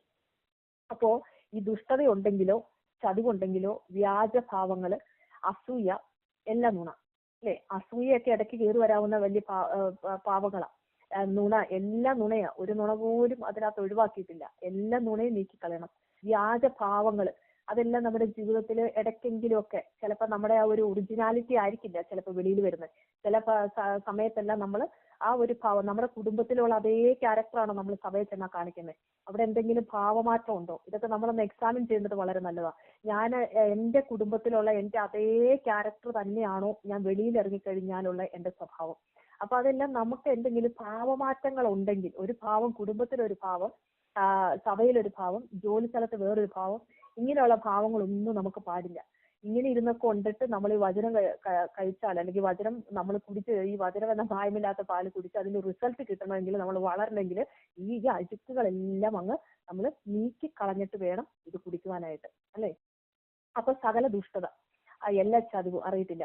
അതൊക്കെ നമ്മുടെ ജീവിതത്തിൽ എത്രത്തോളം ചതി സ്വഭാവങ്ങൾ എനിക്കറിയത്തില്ല. പക്ഷെ ഈ വ്യാജഭാവവും ഈ അസൂയയും നുണകളും ഇതെല്ലാം ഇടയ്ക്കിടയ്ക്കിടയ്ക്ക് നമ്മൾ പോലും അറിയാതെ ചില സമയത്ത് കയറി വരുന്നതായിരിക്കുന്ന ചില പാപങ്ങളാണ്. അങ്ങനെ മറ്റേ ഈ അസൂയ എന്ന് പറയുമ്പോഴത്തേനും പ്രത്യേകിച്ച് എന്നെ സംബന്ധിച്ചിടത്തോളം പല പ്രാവശ്യം ഞാൻ ഈ ലൈനിൽ പറഞ്ഞിട്ടുള്ള കാര്യമാണ്. ചിലപ്പോൾ അസൂയാന്ന് എനിക്ക് പോലും തോന്നിയിട്ടില്ല. പക്ഷേ മറ്റുള്ളവരുടെ ആയിരിക്കുന്ന, ഇപ്പൊ എന്റെ ഒപ്പം വർക്ക് ചെയ്യുന്നതായിരിക്കുന്ന എന്റെ കൊളീഗ്, അപ്പൊ ആ വ്യക്തി അവൻ ചെയ്യുന്ന വർക്ക് അല്ലെങ്കിൽ അവൾ ചെയ്യുന്ന വർക്ക് ഞാൻ ചെയ്യുന്ന വർക്കുമായിട്ടുള്ള ഒരു കമ്പാരിസൺ, അപ്പൊ എന്നെക്കാളും കുറച്ച് മുന്നിലാണോ പോണെങ്കിൽ എനിക്കുണ്ടാവുന്ന ഒരു വെപ്രാളം, ആ വെപ്രാളത്തിനും അസൂയാന്ന് പേര് പറയും. അപ്പൊ ഞാൻ അതിനെ ഒരു അസൂയാന്ന് പേരിടാൻ ആഗ്രഹിച്ചില്ല. പക്ഷെ കർത്താവ് എന്റെ അടുത്ത് പറഞ്ഞു അതും അസൂയ. അതിന്റെ പേരും ആ വെപ്രാളത്തിന്, അല്ലെങ്കിൽ ആ ഒരു അവരെന്ന് കയറിപ്പോയോ, ഞാൻ ഇത്രയും പുറകിലായി പോയോ എന്ന് തോന്നുന്നതായിരിക്കുന്ന ആ ഒരു, അതൊരു അസൂയാന്ന് എനിക്ക് തോന്നിയില്ല. പക്ഷെ പരിശുദ്ധാത്മാവ് പറയുന്നു ആ തോന്നിയ ഒരു വെപ്രാളം ഉണ്ടല്ലോ, അതും അതിന്റെ പേരും അസൂയ. അപ്പൊ നമ്മൾ വളരെ ശ്രദ്ധയോടെ വേണം നമ്മുടെ കാര്യങ്ങളിൽ നമ്മൾ മുന്നോട്ട് പോകാനായിട്ട്. ചിലപ്പോൾ നമുക്ക് മനസ്സിലാകത്തില്ല ചില കാര്യങ്ങൾ, നമുക്ക് അത്രയും ഒരു തോന്നത്തില്ല, പക്ഷേ അതും അസൂയയുടെ ഭാഗമാണ്. അതുകൊണ്ട് ഇതെല്ലാം ഈ 5 കൂട്ടം കാര്യവും നീക്കിക്കളഞ്ഞിട്ട് നമ്മൾ എന്ത് ചെയ്യണം? രക്ഷയ്ക്കായിട്ട് വളരാൻ വേണ്ടി ഈ പാല് കുടിക്കാൻ നമ്മൾ വാഞ്ചിക്കണം അല്ലെ. അങ്ങനെ ഒരു ആഗ്രഹം, അത് ഈ പ്രെയർ ലൈനിലുള്ളവരുടെ അടുത്ത് പ്രത്യേകം വാഞ്ചയെ കുറിച്ചൊന്നും പറയാനായിട്ട് ഞാൻ ആഗ്രഹിക്കുന്നില്ല. കാര്യം ഈ വാഞ്ച ഉള്ളത് കൊണ്ടാണല്ലോ ഇപ്പൊ ഈ ലൈനിൽ വന്നിരിക്കുന്നതും വചനം കേൾക്കാനായിട്ട് ഇരിക്കുന്നത്. അവരെല്ലാം ഓർത്ത് ഞാൻ ദൈവത്തിന് സ്തോത്രം ചെയ്യുന്നു. രാത്രിയും പകലും എല്ലാം വചനം പ്രാർത്ഥിക്കുകയും ഒപ്പം വചനം വായിക്കുകയും ഒക്കെ ചെയ്യുന്നു. പ്രത്യേകിച്ച് ഗ്രേസ് ആന്റി, സൂസൻ ആന്റി ഒക്കെ പറഞ്ഞ പോലെ കണ്ടിട്ടില്ലെന്ന് മാത്രമേ ഉള്ളൂ. വളരെ സന്തോഷത്തോടെ സ്നേഹത്തോടെ അവരെ ഓർക്കാറുണ്ട്. കാരണം അത്രയും നല്ലൊരു ആഗ്രഹം ദൈവം അവരുടെ ജീവിതത്തിൽ കൊടുത്തു. പറയുന്നതിന് മുന്നേ എനിക്ക് അതിശയം തോന്നും, പാസ്റ്റർ പറയും കർത്താവ് വരാറായെന്ന്. അപ്പത്തേന് ഈ വചനം എല്ലാം എത്ര പെട്ടെന്നാണ് എടുത്ത് വായിക്കുന്നത്. ആ ഒരു പറഞ്ഞ സമയത്തിന്റെ ഉള്ളില് പെട്ടെന്ന് വചനങ്ങളെല്ലാം എടുത്ത് വായിക്കുന്നതെല്ലാം ഓർക്കുമ്പോൾ എനിക്ക് ഭയങ്കര അതിശയം തോന്നാറുണ്ട്. എത്ര ഇതായിട്ടാണ് കറക്റ്റ് കറക്റ്റ് മൊമെന്റിൽ ആ വചനം എല്ലാം എടുത്ത് വായിക്കുന്ന രണ്ടുപേരെ ഓർത്ത് ഞാൻ കർത്താവിനെ സ്തോത്രം ചെയ്യുന്നു. ദൈവം അവരെ അനുഗ്രഹിക്കട്ടെ. അപ്പോൾ വചനം എന്ന മായമില്ലാത്ത പാല് കുടിപ്പാൻ നമ്മളൊരു വാഞ്ച ഉള്ളവരായിരിക്കണം. ഓക്കെ, ഇനി നമ്മളെ ടോപ്പിക്കിലേക്ക് മുന്നോട്ട് വരുവാണ്. ഇനി നമ്മൾ ആത്മീയമായി വളർന്നതിന്റെ ലക്ഷണങ്ങളാണ് നമ്മൾ ഇനി പഠിക്കാനായിട്ട് പോകുന്നത്.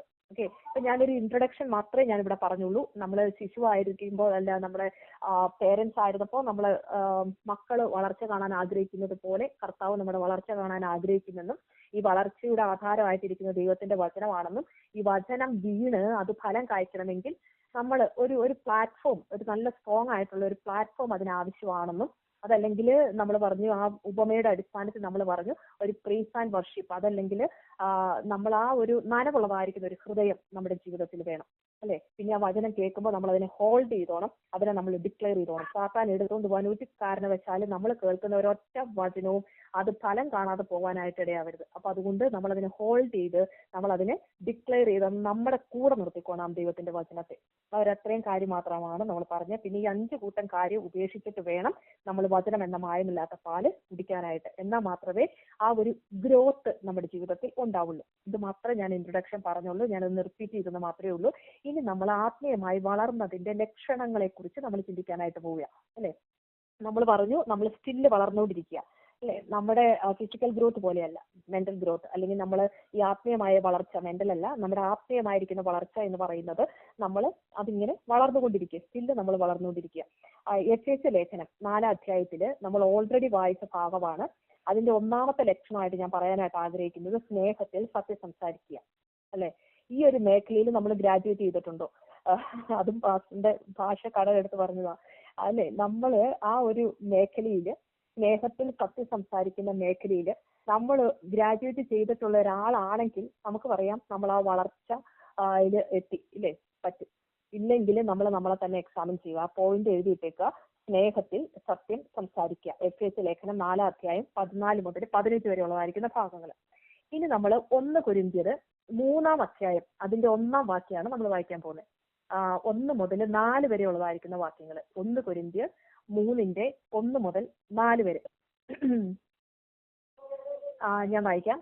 എന്നാൽ സഹോദരന്മാരെ, നിങ്ങളോട് എനിക്ക് ആത്മികന്മാരോട് എന്ന പോലെയല്ല, ജഡീകന്മാരോട് എന്ന പോലെ, ക്രിസ്തുവിൽ ശിശുക്കളായവരോട് എന്ന പോലെ അത്രേ സംസാരിപ്പാൻ കഴിഞ്ഞുള്ളൂ. ഭക്ഷണമല്ല പാലത്രേ ഞാൻ നിങ്ങൾക്ക് തന്നത്. ഭക്ഷിപ്പാൻ നിങ്ങൾക്ക് കഴിവില്ലായിരുന്നു, ഇപ്പോഴും കഴിവായിട്ടില്ല. ഇന്ന് നിങ്ങൾ ജഡീകന്മാരല്ലോ. നിങ്ങളുടെ ഇടയിൽ ഈർഷ്യയും പിണക്കവും ഇരിക്കെ നിങ്ങൾ ജഡീകന്മാരും ശേഷം മനുഷ്യരെ പോലെ നടക്കുന്നവരുമല്ലയോ. ഒരുത്തൻ ഞാൻ പൗലോസിന്റെ പക്ഷക്കാരൻ എന്നും മറ്റൊരുത്തൻ ഞാൻ അപ്പല്ലോസിന്റെ പക്ഷക്കാരൻ എന്നും പറയുമ്പോൾ നിങ്ങൾ സാധാരണ മനുഷ്യരല്ലയോ. അപ്പൊ ഈ സാധാരണ മനുഷ്യരിൽ നിന്ന് നമ്മളെ വ്യത്യസ്തമാക്കുന്ന ചിലതുണ്ട്. ഈ സാധാരണ മനുഷ്യർക്ക് ഉള്ളതായിരിക്കുന്ന ചില കാര്യങ്ങളിൽ നിന്ന് വ്യത്യസ്തരായവരാണ് ആത്മീയമായി വളർന്നവർ അല്ലെ. അല്ലെങ്കിൽ അവരെപ്പോഴും ജഡീകന്മാര്. ആത്മീയമായി വളർന്നവരുടെ ചില ക്വാളിറ്റീസ് ഈ വചനത്തിനകത്ത് എനിക്ക് തോന്നുന്നു ഒരു 4 കൂട്ടം കാര്യങ്ങൾ അല്ല 3 കാര്യങ്ങൾ നമുക്ക് അവിടെ കാണാനായിട്ട് പറ്റും. അപ്പോൾ ഞാൻ പറഞ്ഞു, ഫസ്റ്റിലെ പറഞ്ഞത് സ്നേഹത്തിൽ സത്യം സംസാരിക്കുക. രണ്ടാമത്തെ പോയിന്റ് പറയാനായിട്ട് ആഗ്രഹിക്കുന്നതെന്ന് പറഞ്ഞു കഴിഞ്ഞാല് അവിടെ അതിന്റെ 2-ാം വാക്യത്തില് പറയുന്നു, പാലത്രേ ഞാൻ നിങ്ങൾക്ക് തന്നത്, ഭക്ഷിപ്പാൻ നിങ്ങൾക്ക് കഴിവില്ലായിരുന്നു, ഇപ്പോഴും കഴിവായിട്ടില്ല. അപ്പോൾ ഇപ്പോഴും പാല് കുടിച്ചുകൊണ്ടിരിക്കുന്ന ആരാ? ശിശുവാണ് പാല് കുടിക്കുന്നത് ഇല്ലേ.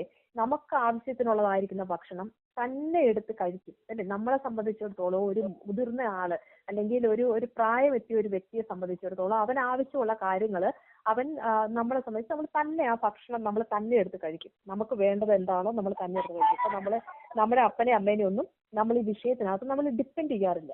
എന്ന് പറഞ്ഞതുപോലെ നമ്മൾ ചിന്തിക്കേണ്ട ഒരു വിഷയം ഇവിടെ എന്താന്ന് വെച്ച് കഴിഞ്ഞാല്, ശിശുവായിട്ടിരിക്കുകയാണെങ്കിൽ നമ്മളെപ്പോഴും നമ്മളായിട്ടൊരു പുതിയ റെവലേഷൻ ദൈവത്തിൽ നിന്ന് കിട്ടുന്നു, ഒരു ഫ്രഷ് റെവലേഷൻ കർത്താവ് എനിക്ക് തരണമെന്ന് പറഞ്ഞ് വചനത്തിൽ നിന്ന് ഒരു പുതിയ വെളിപ്പാട് കിട്ടാൻ തക്കവണ്ണം കൊതിച്ച് ദൈവസന്നിധിയിൽ ഇരുന്ന് ആ വെളിപ്പാട് പ്രാപിച്ചെടുക്കുന്ന വ്യക്തിയാണ് ഒരു ആത്മീയമായിട്ട് വളർന്നു എന്ന് പറയാൻ പറ്റുന്നത്.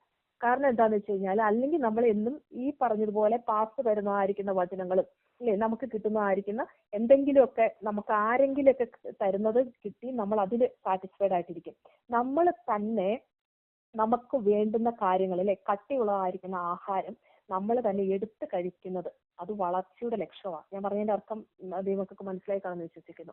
നമുക്ക് വേണ്ടുന്നതായിരിക്കുന്ന കാര്യങ്ങൾ നമ്മൾ തന്നെ ഒരു വിഷയം വരുമ്പോൾ നമ്മൾ ഓടിപ്പിടിച്ച് അങ്ങോട്ടും ഇങ്ങോട്ടും ഒന്നും ഓടേണ്ട കാര്യമില്ല. കാരണം എന്താ, ഈ വചനത്തിനകത്ത് നീ പ്രാർത്ഥിക്കാൻ നിങ്ങൾ ആരെയും വിളിക്കേണ്ടെന്നോ അല്ലെങ്കിൽ എടുക്കേണ്ട ആരോട് പറയണ്ടെന്നോ അല്ല ഞാൻ പറഞ്ഞത്. നമ്മൾ വെപ്രാളപ്പെടേണ്ടതായിരിക്കുന്ന ഒരു കാര്യമില്ല. ഏത് വിഷയത്തിനകത്തും വചനത്തിനകത്തില്ലാത്ത മറുപടി ഇല്ല അല്ലെ.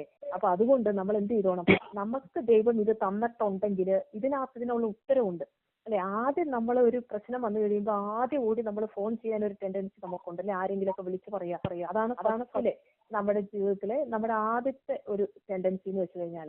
പക്ഷേ നമ്മൾ ആദ്യം നോക്കേണ്ടത് എങ്ങോട്ടായിരിക്കണം, ആദ്യം നമ്മൾ നോക്കേണ്ടത് ദൈവവചനത്തിലേക്ക്. എന്റെ അനുഭവത്തിൽ കൂടെ ഞാൻ ഒത്തിരി കാര്യങ്ങൾ പഠിച്ചതാ. എനിക്ക് ഇതുപോലെ എന്തെങ്കിലും ഒന്ന് വന്നു കഴിഞ്ഞ് കഴിയുമ്പോൾ ഒന്ന് തുമ്മിയ അപ്പൊ ഏതെങ്കിലും പ്രവാചകന്മാരെ വിളിക്കുക അല്ലെങ്കിൽ ആരോടെങ്കിലൊക്കെ ഫ്രണ്ട്സിനോട് ആരോടൊക്കെ വിളിച്ച് പറയുക, ഇതൊക്കെ ഉള്ള സ്വഭാവം ഉണ്ടായിരുന്നു. പക്ഷേ കുറെ ഒരു ബിറ്റർ എക്സ്പീരിയൻസിൽ കൂടെ കയറി വന്നു കഴിഞ്ഞപ്പോൾ സ്വയമായിട്ട് ദൈവത്തിൽ ആശ്രയിക്കാൻ പഠിച്ചു തുടങ്ങിയപ്പോൾ പിന്നെ മനസ്സിലായി ഇത് വിട്ടിട്ട് വേറെ ഒന്നുമില്ല, ഇതിനകത്ത് എല്ലാം ഉണ്ട് അല്ലെ. ഇതിനകത്ത് ഇല്ലാത്തതായിരിക്കും യഹോവയുടെ പുസ്തകത്തിൽ അന്വേഷിച്ച് നോക്കുവിൻ, ഇതിനകത്ത് ഒരൊറ്റ കാര്യമില്ല, ഇതിനകത്ത് സകല കാര്യം ഉണ്ടെന്ന് കർത്താവ് പറഞ്ഞിട്ടുണ്ട്. അന്വേഷിക്കാത്ത കുഴപ്പമേ ഉള്ളൂ ഇതിനകത്ത് എന്താ ഉള്ളേന്ന്. അപ്പൊ അതുകൊണ്ട് നമ്മൾ എന്ത് ചെയ്തോണം, നമുക്ക് വേണ്ടത് നമ്മൾ തന്നെ എടുത്ത് കഴിപ്പാനായിട്ട് നമ്മൾ എക്സ്പീരിയൻസ് ചെയ്തോണം. എല്ലാം മറ്റുള്ളവരിൽ കിട്ടാൻ വേണ്ടി നിൽക്കരുത്. എനിക്ക് വേണ്ടുന്നത് അന്നന്ന് വേണ്ടുന്ന ആഹാരം ദൈവം എനിക്കിന്ന് തരണം അല്ലെ. അത് എനിക്ക് തന്നെ തരണം. എനിക്ക് വേറെ ഒരാൾക്ക് കിട്ടിയ ഒരു ആഹാരം അത് എടുക്കണ്ടെന്നല്ല ഞാൻ പറഞ്ഞത്. ഉറപ്പായിട്ടും നമ്മൾ കേൾക്കുന്നത് എല്ലാം ദൈവത്തിന്റെ വചനം തന്നെയാണ്. നമ്മളതെല്ലാം കേൾക്കണം, എല്ലാം വേണം. പക്ഷേ കൂട്ടത്തിൽ എന്ത് ചെയ്തോണം, കർത്താവ് എനിക്ക് വളരണം, അതിന്റെ ഒരു ഭാഗമായിട്ട് എനിക്കും കൂടെ ഒരു ഫ്രഷ് റെവലേഷൻ ദൈവം തരണം. പുത്തൻ വെളിപ്പാടുകളെ വചനത്തിൽ കൂടെ ദൈവം എനിക്കും തരണം എന്നുള്ളൊരു പ്രാർത്ഥന നമ്മുടെ ജീവിതത്തിൽ ഈ ദിവസങ്ങളിൽ ഉണ്ടാവണം. ഓക്കെ. അപ്പോ നമ്മൾ രണ്ടാമത് പറഞ്ഞ പോയിന്റ് എന്ന് പറഞ്ഞു കഴിഞ്ഞാൽ നമുക്ക് കട്ടിയുള്ളതായിരിക്കുന്ന ആഹാരം കഴിക്കണം, അത് സ്വയമായിട്ട് എടുത്ത് കഴിക്കണം. പാല് കുടിച്ചുകൊണ്ടിരിക്കുന്നവര് പിന്നെയും അത് ജഡീകന്മാരാ അല്ലെ. പാല് കുടിച്ചുകൊണ്ടിരിക്കുന്ന മേലെ പറയുന്നുണ്ടല്ലോ, ജഡീകന്മാരോട് എന്ന പോലെ ക്രിസ്തുവിൽ ശിശുക്കളായവരോട് എന്ന പോലെ അത്രേ സംസാരിപ്പാൻ കഴിഞ്ഞുള്ളൂ. ഭക്ഷണമല്ല പാൽ അത്രേ ഞാൻ നിങ്ങൾക്ക് തന്നത്. ഭക്ഷിപ്പാൻ നിങ്ങൾക്ക് കഴിവില്ലായിരുന്നു, ഇപ്പോഴും കഴിവായിട്ടില്ല, ഇന്നും നിങ്ങൾ ജഡീകന്മാരല്ലോ. അപ്പൊ എന്നും ആ പഴയ അവസ്ഥയിൽ തന്നെ ഇരിക്കുവാണെങ്കിൽ ആ ഒരു ജഡീക അവസ്ഥയാണ് അവിടെ നിന്ന് നമുക്ക് കാണാനായിട്ട് പറ്റും. ഇന്നും നിങ്ങൾ ജഡീകന്മാരല്ലോ അല്ല. ഇപ്പോഴും എടുത്തു കഴിക്കാനായിട്ട് ഭക്ഷിപ്പാൻ നിങ്ങൾക്ക് കഴിവില്ലായിരുന്നു, ഇപ്പോഴും കഴിവായിട്ടില്ല. അപ്പൊ അങ്ങനെ ഇരിക്കുന്നവർ എന്തെന്നാണ് വചനം പറയുന്നത്, അവര് ജഡീകന്മാരാണെന്നാണ് വചനം പറയുന്നത്. ഓക്കെ. അപ്പൊ അതുകൊണ്ട് നമ്മളെപ്പോഴും ആ പുത്തൻ റെവലേഷൻസ് ദൈവത്തോട് ഞാനും നിങ്ങളും നമുക്കത് ദൈവത്തോട് ചോദിച്ച് നമുക്ക് പ്രാപിപ്പാൻ ദൈവം നമ്മളെ സഹായിക്കട്ടെ. പിന്നീട് മൂന്നാമത്തെ കാര്യം പറയുന്നതെന്ന് വെച്ച് കഴിഞ്ഞാൽ, നിങ്ങളുടെ ഇടയിൽ ഈർഷ്യവും പിണക്കവും ഇരിക്കെ നിങ്ങൾ ജഡീകന്മാരും ശേഷം മനുഷ്യരെ പോലെ നടക്കുന്നവരുമല്ലയോ. അപ്പോ മൂന്നാമത്തെ പോയിന്റ് ഞാൻ പറയാനായിട്ട് ആഗ്രഹിക്കുന്നു. ഈർഷ്യ, പിണക്കം, ഇത്രയും നമ്മുടെ ഈ രണ്ട് കൂട്ടം നമ്മുടെ ജീവിതത്തിൽ ഉണ്ടെങ്കിൽ നമ്മൾ വളർന്നിട്ടില്ല, നമ്മൾ വളർച്ചയുള്ളവരല്ല. എല്ലാവരോടും സമാധാനം ആചരിക്കാൻ കഴിഞ്ഞാൽ അതൊരു വളർച്ചയുടെ ലക്ഷണമാണ്. അല്ലാതെ ഈർഷ്യവും പിണക്കവും ഇരിക്കുമ്പോൾ നമ്മൾ ആത്മീയമായി വളർന്നവരാണ് പറയാനായിട്ട് നമുക്ക് ക്ലെയിം ചെയ്യാൻ പറ്റത്തില്ല. നമ്മൾ എല്ലാവരോടും സമാധാനം ആചരിച്ച് നമ്മൾ സമാധാനത്തിൽ നടക്കുമ്പോൾ നമ്മളതൊരു വളർച്ചയുടെ ലക്ഷണമാണ്. അപ്പൊ നമ്മൾ ശേഷം മനുഷ്യരെ പോലെയല്ല. കാരണം ശേഷം മനുഷ്യർക്ക് എല്ലാവർക്കും ഉണ്ട് ഈ ഈർഷ്യയും പിണക്കവും, അവർക്കും ഉണ്ട് എനിക്കും ഉണ്ടെങ്കിൽ ഒരു ഡിഫറൻസ് ഇല്ല. നമ്മൾ ആ ശേഷം മനുഷ്യരെ പോലെ തന്നെ നമ്മളും ജഡീകന്മാര്, നമുക്കും അവർക്കും തമ്മിൽ ഒരു പ്രത്യേക വ്യത്യാസം എന്ന് പറയാനായിട്ട് അവിടെയൊന്നുമില്ല. അടുത്ത 4-ാം വാക്യത്തിലേക്ക് നോക്കിക്കഴിയുമ്പോൾ നമുക്ക് നോക്കാനായിട്ട് പറ്റും, അല്ല നമുക്കൊരു കാര്യം കാണാൻ പറ്റും. ഒരുത്തൻ പറയാൻ ഞാൻ പൗലോസിന്റെ പക്ഷക്കാരനെന്നും മറ്റൊരുത്തൻ ഞാൻ അപ്പല്ലോസിന്റെ പക്ഷക്കാരനെന്നും പറയുമ്പോൾ നിങ്ങൾ സാധാരണ മനുഷ്യരല്ലയോ. അപ്പൊ 4-ാമത്തെ പോയിന്റ് ഞാൻ പറയാനായിട്ട് ആഗ്രഹിക്കുന്നത്, പക്ഷം പിടിക്കുക അല്ലെ മുഖപക്ഷം കാണിക്കുക, ഇതെല്ലാം ചെയ്യുന്ന വ്യക്തികളാണ് നമ്മളെങ്കിൽ നമ്മൾ വളർന്നിട്ടില്ല. മുഖപക്ഷം കാണിക്കാതെ അന്യോന്യം വിധിക്കാതെ കർത്താവിൽ ആശ്രയിച്ച് മറ്റുള്ളവരെ ശ്രേഷ്ഠത എണ്ണി മുന്നോട്ട് പോകുമ്പോഴാണ് നമ്മുടെ വളർച്ചയുടെ ആ ഒരു ഫലം, അത് വളർന്നു എന്നുള്ളതിന്റെ ഒരു ലക്ഷണം നമുക്ക് അവിടെ കാണാനായിട്ട് പറ്റുന്നത്. അവിടെ നമുക്ക് ഒരു ഈ പക്ഷം ചേരുക എന്ന് പറയുമ്പോഴത്തേനും ഒരു തരത്തിലും ഒരു പൊളിറ്റിക്കൽ വ്യൂ നമുക്ക് ഉണ്ടായിരിക്കാനായിട്ട് പറ്റത്തില്ല. നമ്മൾ ഈ ആത്മീയ ഗോളത്തിൽ നമ്മൾ നിൽക്കുമ്പോൾ നമുക്ക് ഒരു വ്യക്തിയുടെ, അല്ലെങ്കിൽ സഭയിലായിരിക്കുമ്പോൾ ഇന്ന ആളുടെ ഒരു പക്ഷം, അല്ലെങ്കിൽ ഇന്ന വ്യക്തി, അല്ലെങ്കിൽ ഇന്ന ആളുടെ പക്ഷം, ഇതൊന്നും പറയാനായിട്ട് നമുക്ക് പറ്റത്തില്ല. നമ്മുടെ ഫാമിലിയിലാണെങ്കിൽ കൂടെ അല്ലെ, നമ്മുടെ ഫാമിലി മെമ്പേഴ്സ്, ഇപ്പൊ 5-6 മെമ്പേഴ്സ് ഉള്ളതായിരിക്കുന്ന ഒരു ഫാമിലിയിൽ, അല്ലെങ്കിൽ 1-2 അല്ലെങ്കിൽ 2-3 ഉള്ളവരാണെങ്കിൽ തന്നെ 2 പേര് കൂടുമ്പോൾ മൂന്നാമതൊരാക്കടെ കുറ്റം പറയുക, ഇവർ 2 പേരും പക്ഷം, ഇവർ 2 പേരും കൂട്ട്, അവർ 2 പേരും ഇത്, ഇങ്ങനെയുള്ളതായിരിക്കുന്ന കർത്താവ് എങ്ങനെയാ നോക്കുന്നതെന്ന് വെച്ച് കഴിഞ്ഞാൽ, ഇതൊക്കെ ഇങ്ങനെ ചിന്തിച്ചപ്പോൾ എനിക്ക് ഭയങ്കര ഭയം തോന്നി. കർത്താവ് ഇത് ഇങ്ങനെയൊക്കെ ഒന്ന് പറ്റുമോ അല്ലെ? കർത്താവ് പറഞ്ഞു, എന്റെ മുഖം ലഘു, എന്റെ ചുവട് ലഘുവാ അല്ലെ, മുഖം അത്ര കനമുള്ളതൊന്നുമല്ല, കർത്താവിന്റെ ഭാഷയിലല്ല. പക്ഷെ നമുക്ക് ചില കാര്യങ്ങളൊക്കെ ചിന്തിക്കുമ്പോൾ തോന്നും, കർത്താവ് ഇതൊക്കെ ഭയങ്കര പോസിബിൾ ആണോ, ഇതൊക്കെ പറ്റുമോ? പക്ഷെ പരിശുദ്ധാത്മാവിനാൽ എല്ലാം പറ്റും.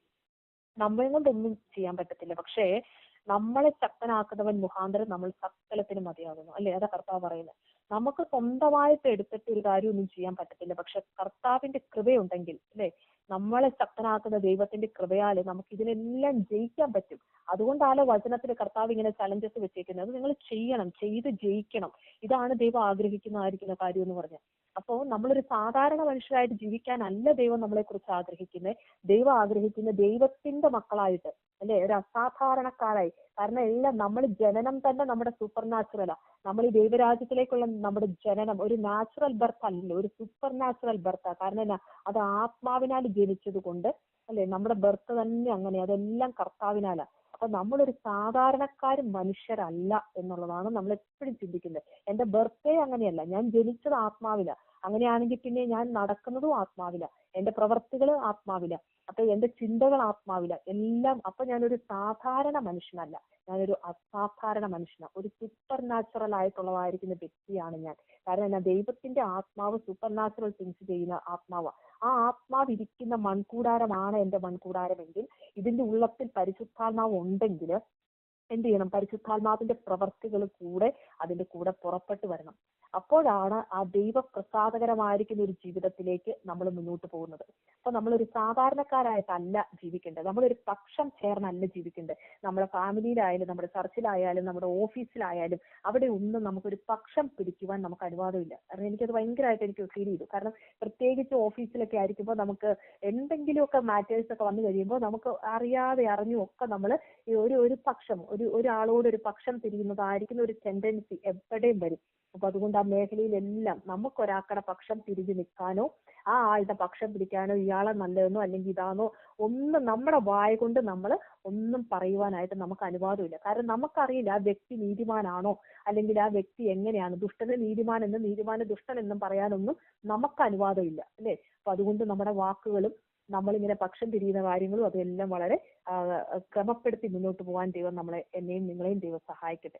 ഇനി എബ്രായർ ലേഖനം 5-ാം അധ്യായം അതിന്റെ 12-ാം വാക്യത്തിലേക്ക് വരാനായിട്ട് ഞാൻ ആഗ്രഹിക്കുന്നു. എബ്രായർ ലേഖനം 5-ാം അധ്യായം 12-ാം വാക്യം. അപ്പൊ ഞാൻ പറഞ്ഞ 4 പോയിന്റ്സ് ഞാൻ ഓടിച്ച് പറയാനായിട്ട് ആഗ്രഹിക്കുന്നു. ഒന്നാമത്തെ പോയിന്റ് സ്നേഹത്തിൽ സത്യം സംസാരിക്കുക. സ്നേഹത്തിൽ സത്യം സംസാരിക്കുക. രണ്ടാമത്തെ കാര്യം പറഞ്ഞത് നമുക്ക് ആവശ്യമുള്ളതായിരിക്കുന്ന ആഹാരം നമ്മൾ സ്വയം എടുത്ത്, ദൈവവചനാണ് ഞാൻ ഉദ്ദേശിച്ചത്, കട്ടിയുള്ള ആഹാരം നമ്മൾ സ്വയം എടുത്ത് നമ്മൾ കഴിക്കുക എന്ന് പറഞ്ഞു കഴിഞ്ഞാൽ ഫ്രഷ് റെവലേഷൻ ദൈവത്തിൽ നിന്ന് നമ്മൾ പ്രാപിക്കണം. മൂന്നാമത്തെ പോയിന്റ് പറഞ്ഞത് ഈർഷ്യ, പിണക്കം ഇതുണ്ടെങ്കിൽ ഞാൻ വളർന്നിട്ടില്ല, എല്ലാവരോടും സമാധാനം ആചരിച്ചാൽ അത് വളർന്നതിന്റെ ലക്ഷണമാണ്. നാലാമത്തെ പോയിന്റ് പക്ഷം പിടിക്കുകയാണെങ്കിൽ, മുഖപക്ഷം കാണിക്കുകയാണെങ്കിൽ ഞാൻ വളർന്നിട്ടില്ല, ഞാൻ മുഖപക്ഷം കാണിക്കാതെയും അന്യോന്യം വിധിക്കാതെയും ദൈവത്തിന് കീഴ്പ്പെട്ടിരിക്കുമ്പോൾ ആ വ്യക്തിയാണ് വളർന്ന വ്യക്തി എന്ന് പറയുന്നതായിട്ട്. പിന്നീട് 5-ാമത്തെ പോയിന്റ് ആണ് ഞാൻ പറയാനായിട്ട് ആഗ്രഹിക്കുന്നത്. 5-ാമത്തെ പോയിന്റ് എബ്രായ ലേഖനം 5-ാം അധ്യായം അതിന്റെ 12-ാമത്തെ വാക്യം. എബ്രായ ലേഖനം 5-ാം അധ്യായം 12-ാം വാക്യം. ആ വാക്യത്തിനകത്ത് വായിക്കുമ്പോൾ നമുക്ക് കാണാൻ പറ്റും.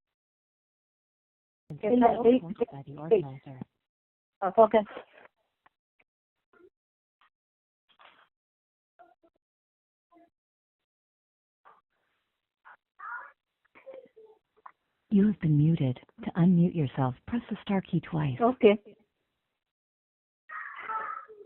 Now we can start.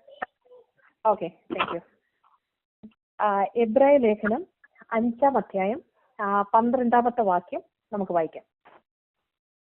കാലം നോക്കിയാൽ ഇപ്പോൾ ഉപദേഷ്ടാക്കന്മാർ ആയിരിക്കേണ്ടുന്ന നിങ്ങൾക്ക് ദൈവത്തിന്റെ അരുളപ്പാടുകളുടെ ആദ്യപാഠങ്ങളെ തന്നെ വീണ്ടും ഉപദേശിച്ചു തരുവാൻ ആവശ്യമായിരിക്കുന്നു.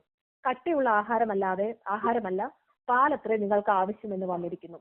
പാൽ കുടിക്കുന്നവരെല്ലാം നീതിയുടെ വചനത്തിൽ പരിചയമില്ലാത്തവനത്രേ, അവൻ ശിശുവല്ലോ. കട്ടിയായുള്ള ആഹാരം നന്മ തിന്മകളെ തിരിച്ചറിവാൻ പഴക്കത്താൽ അഭ്യസിച്ച ഇന്ദ്രിയങ്ങളുള്ളവരായി പ്രായം തികഞ്ഞവർക്കേ പറ്റുകയുള്ളൂ.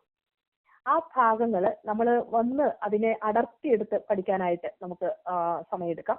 എബ്രായ ലേഖനം 5:12 നോക്കിക്കഴിയുമ്പോൾ നമുക്കവിടെ ഒരു 4 കൂട്ടം കാര്യങ്ങൾ, വളർച്ചയുടെ ഭാഗങ്ങൾ നമുക്കവിടെ കാണാനായിട്ട് പറ്റും. എബ്രായ ലേഖനം 5:12 അത് ഒന്നാമത്തെ കാര്യം ഓൾറെഡി നമ്മൾ പറഞ്ഞു കഴിഞ്ഞായിരുന്നു. അതുകൊണ്ട് ഞാൻ ആ ഭാഗം പറയുന്നില്ല. കാരണം കട്ടിയുള്ള ആഹാരം അല്ലെ, ആ ഒരു കട്ടിയുള്ള ആഹാരം കഴിക്കുക എന്നുള്ള ഭാഗം വിട്ടിട്ട് ബാക്കി കാര്യങ്ങളെ ഹൈലൈറ്റ് ചെയ്യാനായിട്ട് ആഗ്രഹിക്കുന്നു. കാലം നോക്കിയാൽ ഇപ്പോൾ ഉപദേഷ്ടാക്കന്മാർ ആയിരിക്കേണ്ടുന്ന നിങ്ങൾക്ക് ദൈവവചനത്തിന്റെ അരുളപ്പാടുകളുടെ ആദ്യ പാഠങ്ങളെ തന്നെ ഉപദേശിച്ചു തരുവാൻ ആവശ്യമായിരിക്കുന്നു.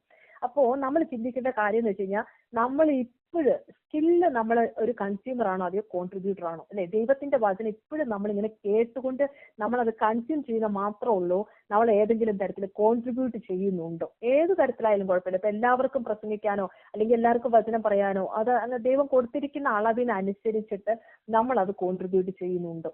അതാണ് ആദ്യത്തെ ക്വസ്റ്റ്യൻ. എന്ന് പറഞ്ഞ പോലെ നമ്മളെ ദൈവം പറഞ്ഞിരിക്കുന്ന കാര്യം മത്തായി 28:20 കർത്താവ് പറഞ്ഞ എല്ലാവരും ശിഷ്യരാക്കിക്കൊള്ളുവിൻ അല്ലെ? ആ വചനമൊക്കെ നമുക്ക് കാണാതെ അറിയാം. അപ്പോൾ ശിഷ്യരാക്കിക്കൊള്ളുവിൻ എന്ന് പറയുമ്പോൾ നമ്മളോട് ചോദിക്കേണ്ട ഒരു കാര്യം എന്ന് വെച്ച് കഴിഞ്ഞാൽ, നമ്മൾ ഈ ഉപദേഷ്ടാക്കന്മാരായിരിക്കേണ്ട നമ്മൾ ഉപദേശിച്ച് എത്ര പേരെ നമ്മുടെ ശിഷ്യന്മാരാക്കിയിട്ടുണ്ട്? അത് നമ്മുടെ വളർച്ചയെ കാണിക്കുക അല്ലെ?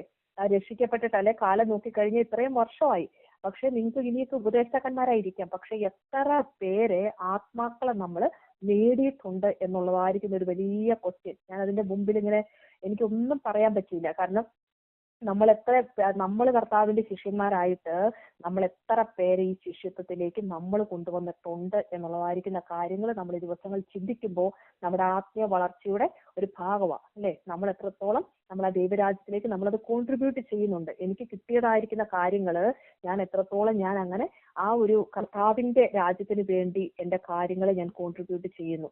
അപ്പോ നമ്മൾ 5-ാമത്തെ കാര്യം എന്ന് വെച്ച് കഴിഞ്ഞാൽ, നമ്മൾ എത്ര ആത്മാക്കളെ നേടി ഇല്ലേ? എത്ര ശിഷ്യന്മാരുണ്ട്? ഉപദേഷ്ടാക്കന്മാരായി നമ്മൾ അവരെ ശിഷ്യത്വം ഉള്ളവരാക്കി കർത്താവിന്റെ ശിഷ്യരാക്കി നമ്മുടെ കൂടെ നിർത്തിയിട്ടുണ്ടോ? അതാണ് 5-ാമത്തെ പോയിന്റ്. 6-ാമത്തെ പോയിന്റ് എബ്രായ ലേഖനം 5:13 തന്നെ ഭാഗം വായിക്കാനായിട്ട് ആഗ്രഹിക്കുന്നു. അവിടെ പറയുന്നത്, നീതിയുടെ പാല് കുടിക്കുന്നവനെല്ലാം നീതിയുടെ വചനത്തിൽ പരിചയമില്ലാത്തവനാ. അപ്പോ ഈ വചനത്തിൽ പരിചയമുള്ളവർ എന്ത് ചെയ്യും? കട്ടിയുള്ള ഭക്ഷണം കഴിക്കും.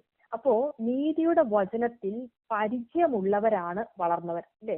അതിനകത്ത് നമ്മൾ തിരിച്ചങ്ങ് പറഞ്ഞതേ ഉള്ളൂ.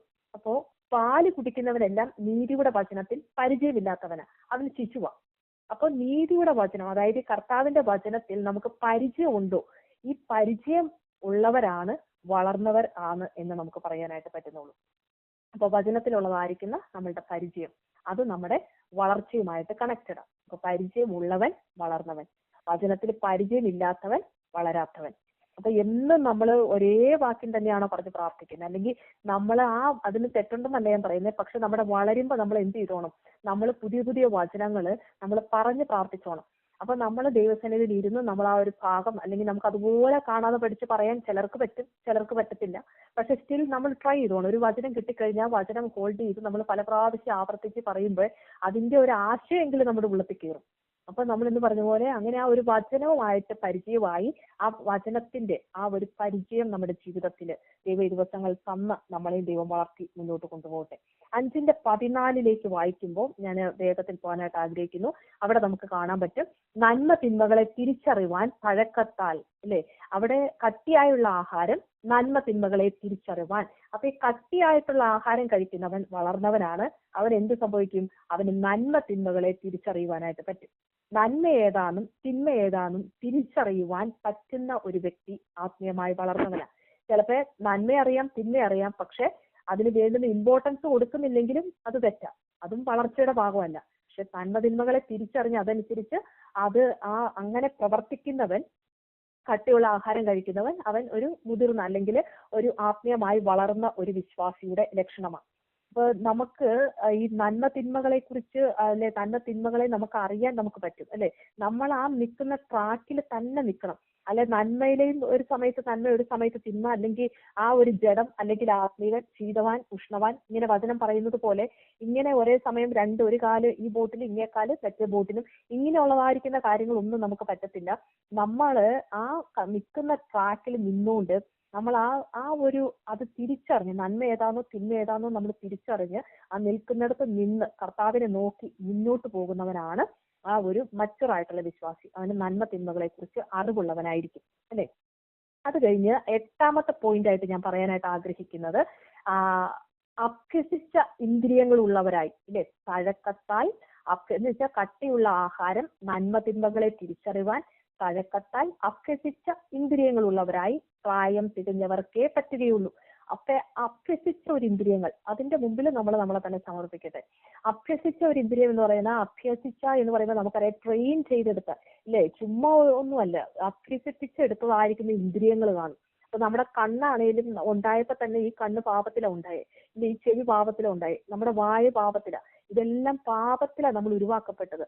പക്ഷെ കർത്താവായിരിക്കുന്ന യേശു കർത്താവ് വന്ന് നമുക്ക് പരിശുദ്ധാത്മാവിനെ തന്ന് പാപത്തെക്കുറിച്ച്, നീതിയെക്കുറിച്ച്, ന്യായവിധിയെക്കുറിച്ച് ഒക്കെ ബോധ്യം വരുത്തി നമ്മുടെ പ്രാർത്ഥനയ്ക്ക് തുണ നിന്ന് നമ്മളോട് കൂടെ ഇരുന്ന് നമ്മുടെ ക്യാരക്ടർ ഇങ്ങനെ ഡെവലപ്പ് ചെയ്ത് ദൈവം മുന്നോട്ട് കൊണ്ടുപോകുന്നതിന്റെ കാരണം എന്ന് വെച്ച് കഴിഞ്ഞാൽ ഈ ഇന്ദ്രിയങ്ങളെല്ലാം ദൈവം അഭ്യസിപ്പിച്ചുകൊണ്ടിരിക്കുക. ഈ ഇതിനെല്ലാം നമ്മൾ അഭ്യസിച്ച ഇന്ദ്രിയങ്ങൾ ഉള്ളവരാണ് എങ്കിൽ അല്ലേ. കാരണം ജോബ് പറഞ്ഞിട്ടുണ്ട് അല്ലെ, കണ്ണുമായിട്ടൊരു നിയമം ഞാൻ ചെയ്തു അല്ലെ. ആ ഭക്തന്റെ നിയമമാണ് കണ്ണുമായിട്ട് നിയമം ചെയ്തു. ചെവിയായിട്ട് നമ്മളൊരു നിയമം ചെയ്യാം അല്ലെ. എന്റെ ചെവി കൊണ്ട് ഞാൻ കേൾക്കേണ്ടതേ കേൾക്കാവുള്ളൂ. വേറൊരാൾ എൻ്റെ അടുത്ത് അൺനെസസറി ആയിട്ടുള്ള ഒരു കാര്യം പറഞ്ഞുകൊണ്ട് വന്നാൽ ഞാനത് കേൾക്കേണ്ട കാര്യമില്ല, ഞാനതിനെ സപ്പോർട്ട് ചെയ്യേണ്ട കാര്യമില്ല, ഞാൻ മിണ്ടാതിരുന്ന് കേൾക്കേണ്ട ഒരു കാര്യമില്ല. നമ്മൾ ആ കാര്യങ്ങളുമായിട്ട് നമ്മുടെ ചെവിയുമായിട്ട് ഒരു നിയമം, നാവായിട്ടൊരു നിയമം അല്ലെ. ദാവീദ് സങ്കീർത്തന 39 നമുക്കത് കാണാൻ പറ്റും അല്ലെ. നാവ് കൊണ്ട് പാപം ചെയ്യാതിരിക്കേണ്ടതിന് ഞാൻ എന്റെ വഴികളെ സൂക്ഷിക്കുമെന്നും ദുഷ്ടൻ എന്റെ മുമ്പിൽ ഇരിക്കുമ്പോൾ എന്റെ വായി കടിഞ്ഞാണിട്ട് കാക്കും എന്ന് പറഞ്ഞാൽ അതൊരു നിയമം. അത് നാവിനോട് ചെയ്തൊരു നിയമം, കണ്ണിനോട് ജോബ് ചെയ്തതുപോലെ ഒരു നിയമം ഇല്ലേ. നമ്മുടെ അവയവങ്ങളോട്, നമ്മുടെ ഇന്ദ്രിയങ്ങളോട് അല്ലെ, ചെവിയുമായിട്ടൊരു നിയമം. അതുകൊണ്ടാ പറയണേ ജഡമോഹം, കൺമോഹം, ജീവനത്തിന്റെ പ്രതാപം, ഇതൊന്നും നമ്മുടെ ജീവിതത്തിൽ പാടില്ല. അങ്ങനെ അഭ്യസിപ്പിക്കപ്പെട്ട ഒത്തിരി വചനങ്ങളുണ്ടല്ലോ, ഇന്ദ്രിയജയത്തെ കുറിച്ച് നമുക്ക് ഒത്തിരി വചനങ്ങൾ അറിയാം. അതുകൊണ്ട് അഭ്യസിച്ച ഇന്ദ്രിയങ്ങൾ ഉള്ളവരുടെ ലക്ഷണം, അല്ലെങ്കിൽ ഇന്ദ്രിയങ്ങൾ ഉള്ളവര് ആത്മീയമായി വളർന്നവരാണ് അവരുടെ ലക്ഷണം. അപ്പൊ ഞാൻ പറഞ്ഞ പോയിന്റ് 8ാമത്തെ പോയിന്റായി. ഇനി 9ാമത്തെ പോയിന്റിലേക്ക് നമ്മൾ മൂവ് ചെയ്യാം. നമുക്കെല്ലാം അറിയാം ആത്മാവിന്റെ ഫലം അല്ലെ. ഫലം പുറപ്പെടുവിക്കുക, വളർച്ചയുടെ ലക്ഷണമാണ് ഫലം പുറപ്പെടുവിക്കുക. അതിനകത്ത് നോക്കിക്കഴിഞ്ഞാൽ വചനം, ഇഷ്ടം പോലെ വചനം നമുക്ക് അവിടെ കിടക്കുക അല്ലെ. ആത്മാവിന്റെ അതിനകത്തുള്ളതായിരിക്കുന്ന എന്താ പറയുന്നത് ഫലങ്ങള് 9 ഫലം അവിടെ പറയുന്നുണ്ടെങ്കിൽ അല്ലെ 9 ഫലങ്ങൾ എന്നല്ലല്ലോ, ഫലം എന്നാ പറയുന്നത്. അപ്പൊ ഇതെല്ലാം കൂടെ കൂടിയാൽ മാത്രമേ ഫ്രൂട്ട് ആകത്തുള്ളൂ അല്ലെ. അതൊരു ഒറ്റ ഫ്രൂട്ടാ, അതിനകത്ത് ഇതെല്ലാം പെടുക. അപ്പൊ ഞാൻ ആ ഭാഗം നമ്മൾ എപ്പോഴും വായിക്കുന്നതാണേലും ആ ഭാഗം ഒന്ന് വായിക്കാൻ ഞാൻ ആഗ്രഹിക്കുന്നു അല്ലെ. ഒരു വൃക്ഷം വളർന്നു വന്നു കഴിഞ്ഞാൽ അത് ഫലം പുറപ്പെടുവിച്ചില്ലെങ്കിൽ അത് വളർന്നുകൊണ്ടൊരു പ്രയോജനമില്ല. അതിന്റെ വളർന്നതിന്റെ അല്ലെങ്കിൽ അതിന്റെ ലക്ഷ്യം അല്ലെങ്കിൽ അതിനെ നട്ടതിന്റെ ഉദ്ദേശം തന്നെ അതിന്റെ ഫലം കിട്ടുക എന്നുള്ളൊരു ഉദ്ദേശം തന്നെയാണ്. എന്ന് പറഞ്ഞതുപോലെ നമ്മൾ ആത്മാവിൽ ജനിച്ചതിന്റെ ഉദ്ദേശം ആത്മാവിന്റെ ഫലം നമ്മൾ പുറപ്പെടുവിക്കണം, അതാണ് അതിന്റെ ഉദ്ദേശം. അപ്പോൾ ഗലാത്യ ലേഖനം 5:22 5:19 മുതൽ ഞാനങ്ങ് വായിക്കാം. ജഡത്തിന്റെ പ്രവൃത്തികള് ദുർനടപ്പ്, അശുദ്ധി, ദുഷ്കാമം, വിഗ്രഹാരാധന, ആഭിചാരം, പക, പിണക്കം, ജാരശങ്ക, ക്രോധം, ശാഠ്യം, ദ്വന്ദ്വപക്ഷം, ഭിന്നത, അസൂയ, മദ്യപാനം, വെറുക്കൂട്ട് മുതലായവ എന്ന് വെളിവാകുന്നു. ഈ വക പ്രവർത്തിക്കുന്നവർ ദൈവരാജ്യം അവകാശമാക്കിയില്ല എന്ന് ഞാൻ മുമ്പേ പറഞ്ഞതുപോലെ ഇപ്പോഴും നിങ്ങളോട് മുൻകൂട്ടി പറയുന്നു. ആത്മാവിന്റെ ഫലമോ സ്നേഹം, സന്തോഷം, സമാധാനം, ദീർഘക്ഷമ, ദയ, പരോപകാരം, വിശ്വസ്തത, സൗമ്യത, ഇന്ദ്രിയ ജയം. ഈ വ്യക്തിക്ക് വിരോധമായി ഒരു ന്യായപ്രമാണവും ഇല്ല. ക്രിസ്തുയേശുവിനുള്ളവർ ജഡത്തെ അതിന്റെ രാഗമോഹാദികളോടുകൂടെ ക്രൂശിച്ചിരിക്കുന്നു. അപ്പൊ ഈ ആത്മാവിന്റെ ഫലമുള്ളവരാണ് നമ്മൾ പറഞ്ഞതുപോലെ നമ്മുടെ 9ാമത്തെ പോയിന്റ്. ഓക്കെ, ക്രിസ്തുവിന് ഉള്ളവരായ നമ്മൾ ജഡത്തെ അതിന്റെ രാഗമോഹാദികളോടുകൂടെ ക്രൂശിച്ചിരിക്കുന്നവരാണ് എങ്കിൽ നമുക്ക് ഈ ഫലമൊക്കെ പുറപ്പെടുവിക്കാനായിട്ട് നമുക്ക് പറ്റും. 10ാമത്തെ പോയിന്റിലേക്ക് ഞാൻ എത്തുവാണ്.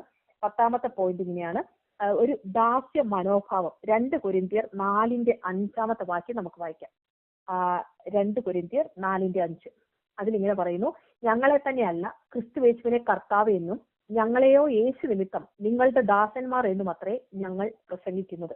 അല്ലെ? അപ്പൊ മറ്റുള്ളവരെ നമ്മളെക്കാൾ ശ്രേഷ്ഠരെന്ന് എണ്ണുന്ന ഒരു മനോഭാവം, ഒരു ദാസ്യ മനോഭാവം ഉണ്ട് എങ്കിൽ നമ്മൾ വളർന്നവരാണെന്നുള്ളതിന്റെ ഒരു ലക്ഷണമാണ്. ഫിലിപ്പിയ ലേഖനം 2:5 നമുക്കറിയാം, മറ്റുള്ളവരെ നമ്മളെക്കാൾ ശ്രേഷ്ഠരെന്ന് നമ്മൾ 3 വാക്യത്തില് നമ്മളെക്കാൾ മറ്റുള്ളവരെ നമ്മൾ ശ്രേഷ്ഠരെന്ന് നമ്മൾ എണ്ണണം. കർത്താവിനെ കുറിച്ച് പറയുമ്പോൾ നമുക്ക് അവിടെ അറിയാം, വേഷത്തിൽ മനുഷ്യനായി വിളങ്ങി തന്നെത്താൻ താഴ്ത്തി മരണത്തോളം, ക്രൂശിലെ മരണത്തോളം തന്നെ അനുസരണമുള്ളവനായിട്ട് ദൈവം അവിടെ തീർന്നു. ഒരു ദാസ്യ മനോഭാവം, അത് വളർച്ചയുടെ ലക്ഷണമാണ്. അതുകൊണ്ട് അങ്ങനെ ഇരുന്നപ്പോ എന്താ സംഭവിച്ചേ? 9 വാക്യത്തിൽ ഫിലിപ്പിയർ 2:9 പറയുന്നുണ്ട്, അതുകൊണ്ട് ദൈവം അവനെ ഏറ്റവും ഉയർത്തി. ദൈവം യേശു കർത്താവിൽ പ്രസാദിച്ച് ഏറ്റവും ഉയർത്തി സകല നാമത്തിന് മേലായ നാമം കൊടുക്കാനുള്ള ഒരു കാരണമാണ് മേലെ പറഞ്ഞ തന്നെത്താൻ താഴ്ത്തി മരണത്തോളം, ക്രൂശിലെ മരണത്തോളം തന്നെ അനുസരണമുള്ളവനായി തീർന്നത് കൊണ്ട് ദൈവം യേശു കർത്താവിനെ ഉയർത്തി എല്ലാ നാമത്തിനും മേലായിരിക്കുന്ന നാമം കൊടുത്തു. അപ്പൊ അതുകൊണ്ട് നമ്മളെ തന്നെ താഴ്ത്തണം, മറ്റുള്ളവരെ നമ്മൾ ശ്രേഷ്ഠരെന്ന് എണ്ണണം. അത് നമ്മുടെ ലക്ഷണത്തിന്റെ മനോഭാവങ്ങളാണ്.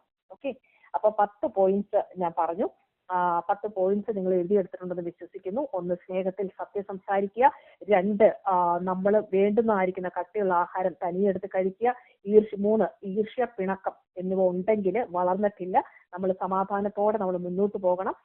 4-മത്തെ പോയിന്റ് പറഞ്ഞത്, ഒരാളുടെ പക്ഷം പിടിക്കുകയാണെങ്കിൽ നമ്മുടെ വളർച്ച, നമ്മൾ വളർന്നിട്ടില്ല. 5-മത്തെ പോയിന്റ് പറഞ്ഞത്, നമ്മുടെ ശിഷ്യത്വം, അല്ലെ, എത്ര പേരെ നമ്മൾ ശിഷ്യരാക്കി, എത്ര ആത്മാക്കളെ നേടി എന്നുള്ളത് നമ്മുടെ വളർച്ചയുടെ ഭാഗമാണ്. 6-മത്തെ പോയിന്റ് പറഞ്ഞു, നീതിയുടെ വചനത്തിൽ പരിചയമുള്ളവരാണെങ്കിൽ നമ്മൾ വളർന്നവരാണ്. 7-മത്തെ പോയിന്റ് പറഞ്ഞു, നന്മ തിന്മകളെ തിരിച്ചറിയാൻ തക്കവണ്ണം നമ്മൾ കട്ടിയുള്ള ആഹാരം കഴിക്കുന്നവരാണെങ്കിൽ നമ്മൾ വളർന്നവരാണ്. 8-മത്തെ പോയിന്റ് പറഞ്ഞു, അഭ്യസിക്കപ്പെട്ട ഇന്ദ്രിയങ്ങൾ ഉള്ളവർ വളർച്ച പ്രാപിച്ചവരാണ്. 9-മത്തെ പോയിന്റ് ഇങ്ങനെ പറഞ്ഞു, ആത്മാവിന്റെ ഫലം പുറപ്പെടുവിക്കുന്നവർ, അത് നമ്മൾ വളർച്ച പ്രാപിച്ചവരാണ്. സങ്കീർത്തനത്തിൽ പറയുന്നുണ്ടല്ലോ, വാർദ്ധക്യത്തിലും അവർ ഫലം കായ്ച്ചുകൊണ്ടിരിക്കും. 10-മത്തെ പോയിന്റ് പറഞ്ഞു നിർത്തിയത്, ഒരു ദാസ്യ മനോഭാവം ഉള്ളവരാണ്. അതൊരു വളർച്ചയുടെ ഒരു ക്രൈറ്റീരിയ, നമ്മൾ വളർന്നതിന്റെ ഒരു ക്രൈറ്റീരിയ. അവനോ വളരണം, ഞാനോ കുറയണം. മറ്റുള്ളവരെ നമ്മളെക്കാൾ ശ്രേഷ്ഠരെന്ന് നമ്മൾ എണ്ണി മുന്നോട്ട് പോകുന്ന ഒരു സ്വഭാവം, അതായിരിക്കണം നമ്മുടെ ജീവിതത്തിൽ ഉണ്ടായിരിക്കേണ്ടത്. അപ്പോ കുട്ടികളുടെ സ്വഭാവം ഞാൻ ഒന്ന് ഓടിച്ച് പറയാനായിട്ട് ആഗ്രഹിക്കുന്നു. ഞാൻ മെയിൻ ആയിട്ട് പറയാൻ ഇരുന്ന 10 പോയിന്റ്സ് കഴിഞ്ഞ് ഞാൻ ഈ ഭാഗം ഞാൻ ഓടിച്ച് വിടാനായിട്ട് ആഗ്രഹിക്കുന്നു. കാരണം ശിശുക്കളെ കുറിച്ച് നമ്മൾ പല ഭാഗത്ത് നമ്മൾ കണ്ടു. അപ്പൊ ഈ കുട്ടികളുടെ സ്വഭാവം എന്താ, നോർമലി ഒരു കുഞ്ഞു കുട്ടിയുടെ സ്വഭാവം എന്താണെന്ന് ഞാൻ ആലോചിച്ചപ്പോൾ എനിക്ക് ചില കാര്യങ്ങൾ മനസ്സിലായി. ഈ ഒരു ക്യാരക്ടർ നമ്മുടെ ജീവിതത്തിൽ മച്ചുവർ ആയി കഴിഞ്ഞു കഴിഞ്ഞാൽ നമ്മുടെ സ്പിരിച്വൽ വേൾഡുമായിട്ട്, നമ്മുടെ സ്പിരിച്വൽ ലൈഫുമായിട്ട് കണക്ട് ചെയ്തുകൊണ്ട് ഞാൻ ഈ ഭാഗം ഞാൻ പറയുമ്പോൾ ദൈവമക്കളൊന്ന് ശ്രദ്ധിക്കുക. കാരണം കുട്ടികളുടെ സ്വഭാവത്തിൽ 1-മത്തെ സ്വഭാവം, അവർ തന്നെ ഒരിക്കലും ഫുഡ് കഴിക്കത്തില്ല, അല്ലെ, നമ്മൾ എപ്പോഴും വാരി കൊടുക്കണം. അതാണ് ഞാൻ ഓടിച്ചു വിടുന്നേ ഉള്ളൂ. കാരണം ഈ കാര്യം നമ്മൾ ഓൾറെഡി എക്സ്പ്ലെയിൻ ചെയ്തു. അതുകൊണ്ട് പെട്ടെന്ന് ഈ ശിശു എന്താണെന്നൊന്നും മനസ്സിലാക്കാൻ, കാരണം ഒത്തിരി പ്രാവശ്യം ശിശു എന്ന് പറയുന്നുള്ളത് കൊണ്ട് എന്താണെന്ന് മനസ്സിലാക്കാൻ വേണ്ടി ശിശുവിന്റെ ക്യാരക്ടർ ഒന്ന് എഴുതി വെച്ചെന്ന് മാത്രമേ ഉള്ളൂ. അപ്പോൾ അവരൊരിക്കലും തന്നെ ഫുഡ് കഴിക്കത്തില്ല, 1-മത്തെ പോയിന്റ്. 2-മത്തെ പോയിന്റ് എന്ന് പറഞ്ഞാൽ, അവരെ എന്തെങ്കിലുമൊക്കെ തന്ത്രം കാണിച്ച് അവരെ നമുക്ക് ഈസി ആയിട്ട് പറ്റിക്കാൻ പറ്റും, അല്ലെ. പിള്ളേരെ നമ്മൾ പല കാര്യങ്ങളിൽ എന്തെങ്കിലുമൊക്കെ ഒത്തിരി നമ്മൾ പറ്റിക്കാറുണ്ട്, അല്ലെ. പല കാര്യങ്ങളിലും ഈസി ആയിട്ട് പറ്റിക്കാൻ പറ്റും. അതൊരു ശിശുവിനെ അവന്റെ ഒരു ക്യാരക്ടറാണ്. 3-മത്തേന്ന് വെച്ച് കഴിഞ്ഞാൽ, എന്ത് അട്രാക്റ്റീവ് ആയിട്ടുള്ള കാര്യങ്ങൾ കണ്ടാലും അതിന്റെ പുറകെ പോകും. ഇപ്പൊ ഒരു മിനിസ്ട്രി ആരോ പറഞ്ഞ് നല്ല അട്രാക്റ്റീവ് ആണ് കണ്ടാൽ അതിന്റെ പുറകെ പോകും, അല്ലെ. അപ്പോൾ ഒരു ഡിസൈനിങ് തിരിച്ചറിയാനായിട്ടുള്ളതായിരിക്കുന്ന ഒരു പവർ ഇല്ല, ഒരു കഴിവില്ല. ഓക്കെ, അപ്പൊ അത് ഒരു ശിശുവിന്റെ ക്യാരക്ടർ. പിന്നെ 4-മത്തെ കാര്യം എന്ന് വെച്ച് കഴിഞ്ഞാൽ, എന്ത് കിട്ടിയാലും എടുത്ത് വായിലിടും. ആ ഒരു സ്റ്റൈൽ ആ ഒരു ശിശുവിന്റെ. ഇതുപോലെ നമ്മുടെ ജീവിതത്തിലായാലും വായി തോന്നിയതെല്ലാം എടുത്ത് നമ്മൾ ചുമ്മാ അതും ഇതും എല്ലാം എടുത്ത് വായിലിടുക എന്നുള്ളതിന്റെ അർത്ഥം, സ്പിരിച്വൽ അർത്ഥത്തിലേക്ക് നമ്മൾ അങ്ങ് എടുത്താൽ മതി. ഒരു ശിശു ആണെങ്കിൽ കണ്ടതെല്ലാം പെറുക്കി വായിലിടും. ഇതുപോലെ നമ്മൾ ഈ വായിൽ ഇടാനായിട്ട്, അല്ലെങ്കിൽ നമുക്ക്, ഞാൻ അതിന്റെ സ്പിരിച്വൽ അർത്ഥത്തിലാണ് പറഞ്ഞ, വായി തോന്നിയതൊന്നും പറയാനോ സംസാരിക്കാനോ ഒന്നും നമുക്ക് അനുവാദമില്ല. ഒന്നും അങ്ങനെ എടുത്തിടാൻ നമുക്ക് അനുവാദമില്ല. പിന്നെ 5-മത്തെ പോയിന്റ് എന്ന് വെച്ച് കഴിഞ്ഞാൽ, അറ്റൻഷൻ കിട്ടാൻ വേണ്ടി എന്തെങ്കിലുമൊക്കെ കാണിച്ചു കൂട്ടും, അല്ലെ. പിള്ളേരുടെ കാര്യം നമുക്കറിയാം, ചിലപ്പോൾ കരഞ്ഞും പിടിച്ചും ഒക്കെ ആണെങ്കിലും അവരുടെ കാര്യങ്ങൾ കിട്ടാൻ വേണ്ടിയിട്ട് എന്തും ചെയ്യും, അല്ലെ. അവർ സെന്റർ ആയിരിക്കണം. ഇതാണ് ഈ അറ്റൻഷൻ എന്ന് പറയുമ്പോൾ തന്നെ അറിയാം. ഈ പിള്ളേരെ നമ്മൾ ചുറ്റും എല്ലാം ഇരുത്തി കളിപ്പിക്കുന്ന അവർക്ക് ഭയങ്കര ഇഷ്ടമല്ലേ. നമ്മളെല്ലാവരും കൂടെ ചുറ്റും കൂടി ഇരുന്നിട്ട് ഈ പിള്ളേരെ നടുക്കിരുത്തി കളിപ്പിച്ച് അവരെ മാത്രം ഫോക്കസ് ചെയ്തുകൊണ്ടിരുന്ന അവർ ഭയങ്കര ഹാപ്പിയാണ്. അങ്ങനെയുള്ള ഒരു അറ്റൻഷൻ കിട്ടാൻ വേണ്ടി ചെയ്യുന്ന ചില കാര്യങ്ങളിൽ അങ്ങനെയുള്ളൊരു മനോഭാവം ശിശുവിന്റെ മനോഭാവം. പിന്നെ 6ാമത്തെ പോയിന്റ് ശിശുവിനെ കുറിച്ച് ഞാൻ പെട്ടെന്ന് എനിക്ക് കിട്ടിയ കുറച്ച് പോയിന്റ്സ് ഞാൻ എഴുതി വെച്ചതാ.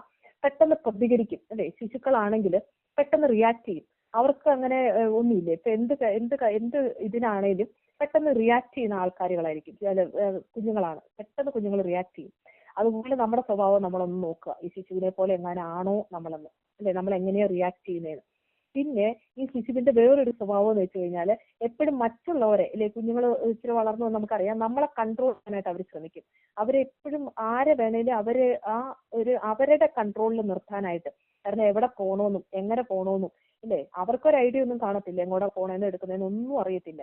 പക്ഷെ അതില് ഇങ്ങോട്ട് അങ്ങോട്ട് പോകുന്നു പറഞ്ഞ് ഒരു കൺട്രോൾ ഇല്ലാതെ അല്ല, അവരുടെ കൺട്രോളിൽ നമ്മളെ കൺട്രോൾ ചെയ്ത് മുന്നോട്ട് കൊണ്ടുപോകാനായിട്ട് ശ്രമിക്കുക അല്ലെ.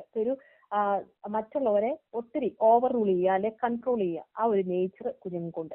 8ാമത്തെ പോയിന്റ്, ശരിയും തെറ്റും തിരിച്ചറിയാനായിട്ട് അവർക്ക് പറ്റില്ല. കാരണം എന്താ വെച്ചാൽ ഇപ്പൊ തീ കണ്ടാലും പോയി അവരതിനകത്ത് കയറി പിടിക്കും അല്ലേ.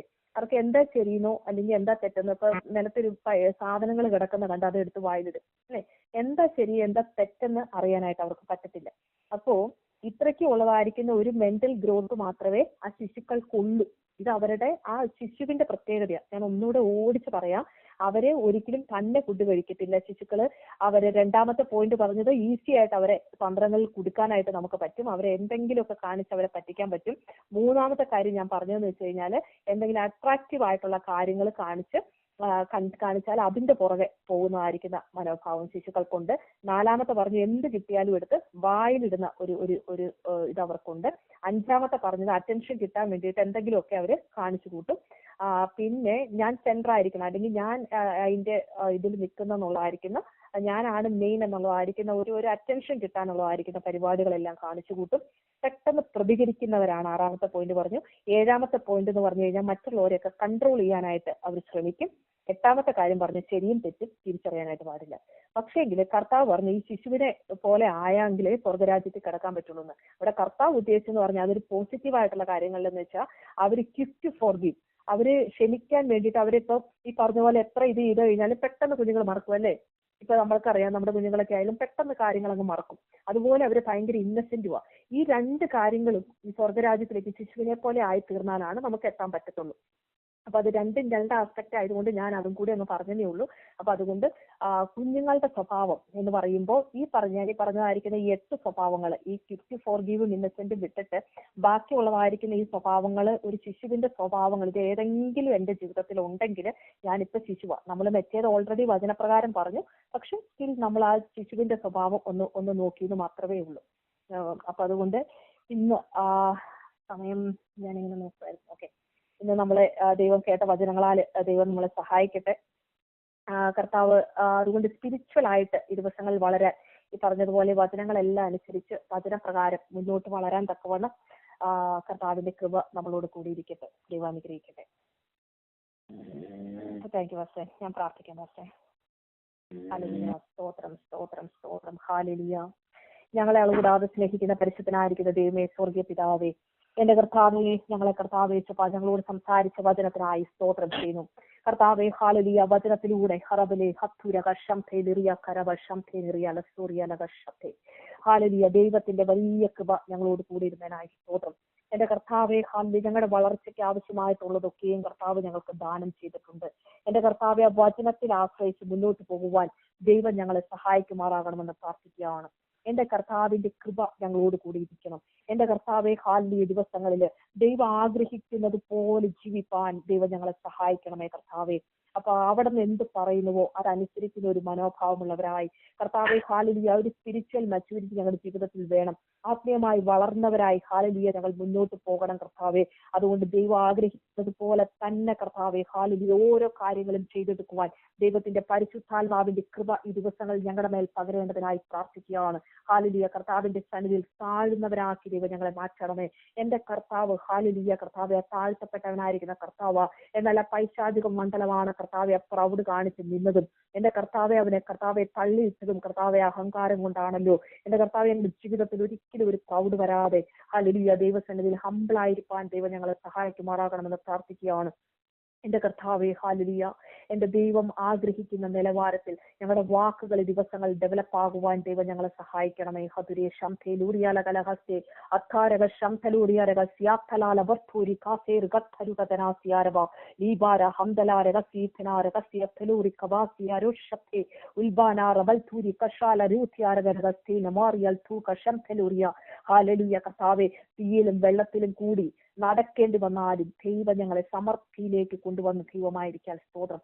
ഇന്ന് കർത്താവെ ഹല്ലേലൂയ കേൾക്കുന്ന ദൈവജനം ഹല്ലേലൂയ കർത്താവെ പ്രശ്നങ്ങളിലൂടെ പ്രതിസന്ധികളിലൂടെ കടന്നു പോകുന്ന ഓരോരുത്തരുടെ മേലും കർത്താവെ ഹല്ലേലൂയ തീയുടെ അനുഭവങ്ങളും വെള്ളത്തിൽ കൂടി നടക്കേണ്ടുന്ന അനുഭവങ്ങളെല്ലാം വന്നാലും ദൈവം സമൃദ്ധിയിലേക്ക് കൊണ്ടുവന്നിരിക്കുന്നെന്ന് എന്റെ കർത്താവ് ഈ ദിവസങ്ങളിൽ പ്രസ്താവിക്കേണ്ടതിന് ദൈവത്തിന്റെ കൃപ അവരുടെ കൂടി ഇരിക്കുവാൻ ഹല്ലേലൂയ കർത്താവെ ഞാൻ അനുഗ്രഹിച്ച് പ്രാർത്ഥിക്കുകയാണ്. ലിബാൽ അൽപേരക ശബ്ദേ നൂറിയലകരക സ്തേ കിഷോറിയൽ താരക ശബ്ദേ ഓറേബേരെ ഹപ്തിലേറിയൽ കാരവ ശബ്ദേ റികസ്യാര വൽതേനര ഹസ്യാര. ഹല്ലേലൂയ കർത്താവെ, ഞങ്ങൾ ദൈവത്തിന്റെ കൽപ്പനകൾ അനുസരിപ്പാൻ ഞങ്ങൾ ഓരോരുത്തരെയും ദൈവം അവിടുന്ന് സഹായിക്കണമേ. ദൂരെ കലാരവ ശംഖേ ലൂറിക്കനാരകസ്യാല. ആ മോശയ്ക്ക് വിരോധമായി കർത്താവെ ഹല്ലേലൂയ അഹരോനും മിരിയാമും കർത്താവെ ഹല്ലേലൂയ ഒരു പിറുപിറുപ്പെന്ന് ഞങ്ങൾ വായിക്കുന്നുണ്ട്. കർത്താവെ മിരിയന്റെ ജീവിതത്തിൽ കർത്താവെ ഹല്ലേലൂയ അവരുടെ ഒരു പിറുപിറുപ്പ് കർത്താവെ മറ്റൊരു കർത്താവെ വ്യക്തിക്കെതിരായി കർത്താവെ ആ ദൈവദാസനെതിരായി ഹല്ലേലൂയ കർത്താവെ ആർക്കെങ്കിലും എതിരായി ഞങ്ങളുടെ വാക്കുപോലും വരാതെ ദിവസങ്ങൾ ദൈവം ഞങ്ങളെ സഹായിക്കണമേ. ഹല്ലേലൂയ കർത്താവെ, പരിശുദ്ധാത്മാവിനെതിരായി പറയുന്ന ഒരു കാര്യം പോലും ദൈവം ഞങ്ങളോട് ക്ഷമിക്കത്തില്ലെന്ന് വചനത്തിൽ എഴുതിയിട്ടുണ്ട് കർത്താവ്. അതുകൊണ്ട് ഭയത്തോടു കൂടെ ജീവിപ്പാൻ ഹല്ലേലൂയ ദൈവം ആഗ്രഹിക്കുന്നത് പോലെ ജീവിപ്പാൻ ഹല്ലേലൂയ ബാല ശംധാലാബാലൂറിയാരക സ്ത്യാനകര ശബ്ദൂറിയ അനേകരുടെ മുറിവുകളെ കെട്ടുവാൻ ദൈവം ഞങ്ങളെ സഹായിക്കണമേ. ഞങ്ങളുടെ വാക്കുകൊണ്ട് ഒരു മുറിവ് പോലും കർത്താവ് ഞങ്ങളുടെ ഭവനത്തിന്റെ ഉള്ളത്തിലോ ഹല്ലേലൂയ ഒരൊറ്റ വ്യക്തിയുടെ ജീവിതത്തിലോ ഞങ്ങളുടെ വായിൽ നിന്ന് ഒരു മുറിവ് വരുവാൻ ഇടയാകല്ലെന്ന് പ്രാർത്ഥിക്കുകയാണ് കർത്താവ്. ഹല്ലേലൂയ കർത്താവ്, നാവ് മുറിവേൽപ്പിക്കുന്ന നാവാണല്ലോ എന്റെ കർത്താവെ ഹല്ലേലൂയ. അതുകൊണ്ട് ഞങ്ങൾ വളരെ കർത്താവെ കെയർഫുൾ ആയിട്ട് ഈ ഒരു വെപ്പൺ കർത്താവെ ഹല്ലേലൂയ കർത്താവ് ഈ ഒരു ആയുധം ഹാൻഡിൽ ചെയ്യുവാൻ ദൈവം ഞങ്ങളെ സഹായിക്കുമാറാകണമെന്ന് പ്രാർത്ഥിക്കുന്നു.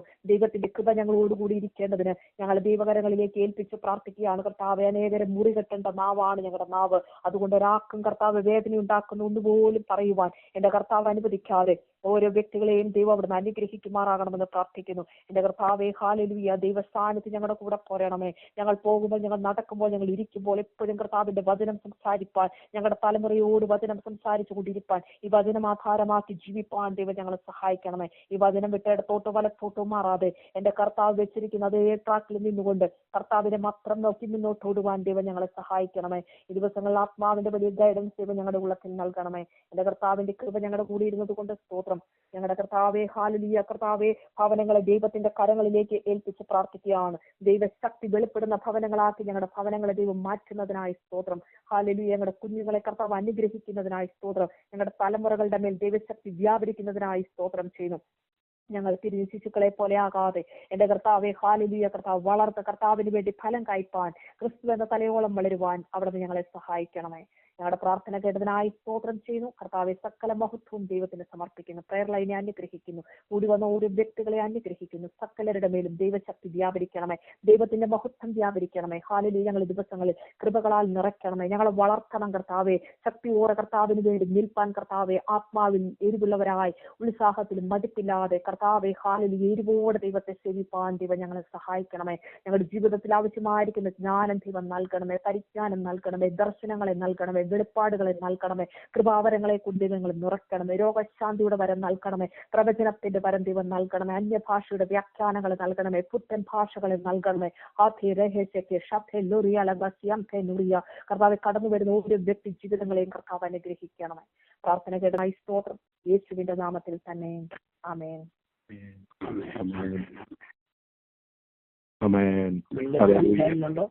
ഉണ്ടല്ലോ ഭാഷ.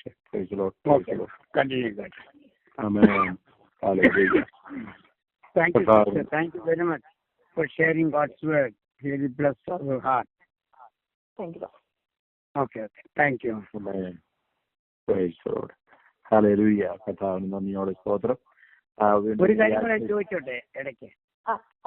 സിസ്റ്റർ ഏതെങ്കിലും വിഷയം ലീഡ് ചെയ്യുന്നുണ്ടോ? പ്രാർത്ഥിക്കാൻ ഏതെങ്കിലും വിഷയം ലീഡ് ചെയ്യുന്നെങ്കിൽ ഒരു 5 മിനിറ്റോ 6 മിനിറ്റോ എടുത്ത് പ്രാർത്ഥിച്ചാൽ വളരെ നല്ലതായിരിക്കും. പരിശുദ്ധാത്മാവെല്ലാം നിയമിക്കുന്നുണ്ടെങ്കിൽ.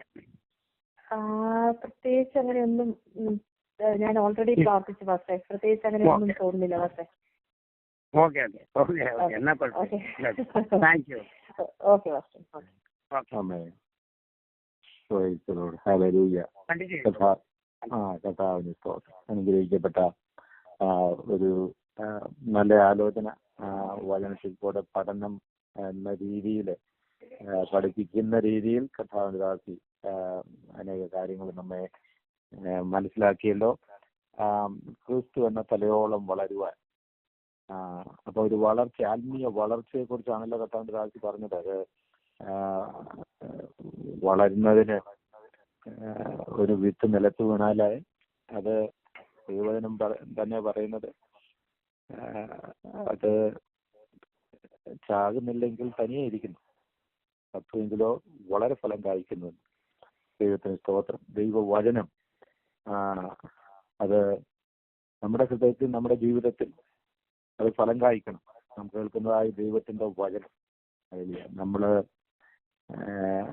സ്പിരിച്വലി ഗ്രോ ചെയ്യാൻ വേണ്ടിയുള്ള കാര്യങ്ങൾ, അനേക കാര്യങ്ങൾ കർത്താവിന്റെ ദാസി പറഞ്ഞു. ഇതിന്റെ അടിസ്ഥാനം എന്ന് പറയുന്നത് നമ്മുടെ കർത്താവാകുന്ന ക്രിസ്തുവാകുന്ന അടിസ്ഥാനത്തിന്മേൽ പണിയപ്പെടുന്നതായ ജീവിതം. ദൈവത്തിന് സ്തോത്രം.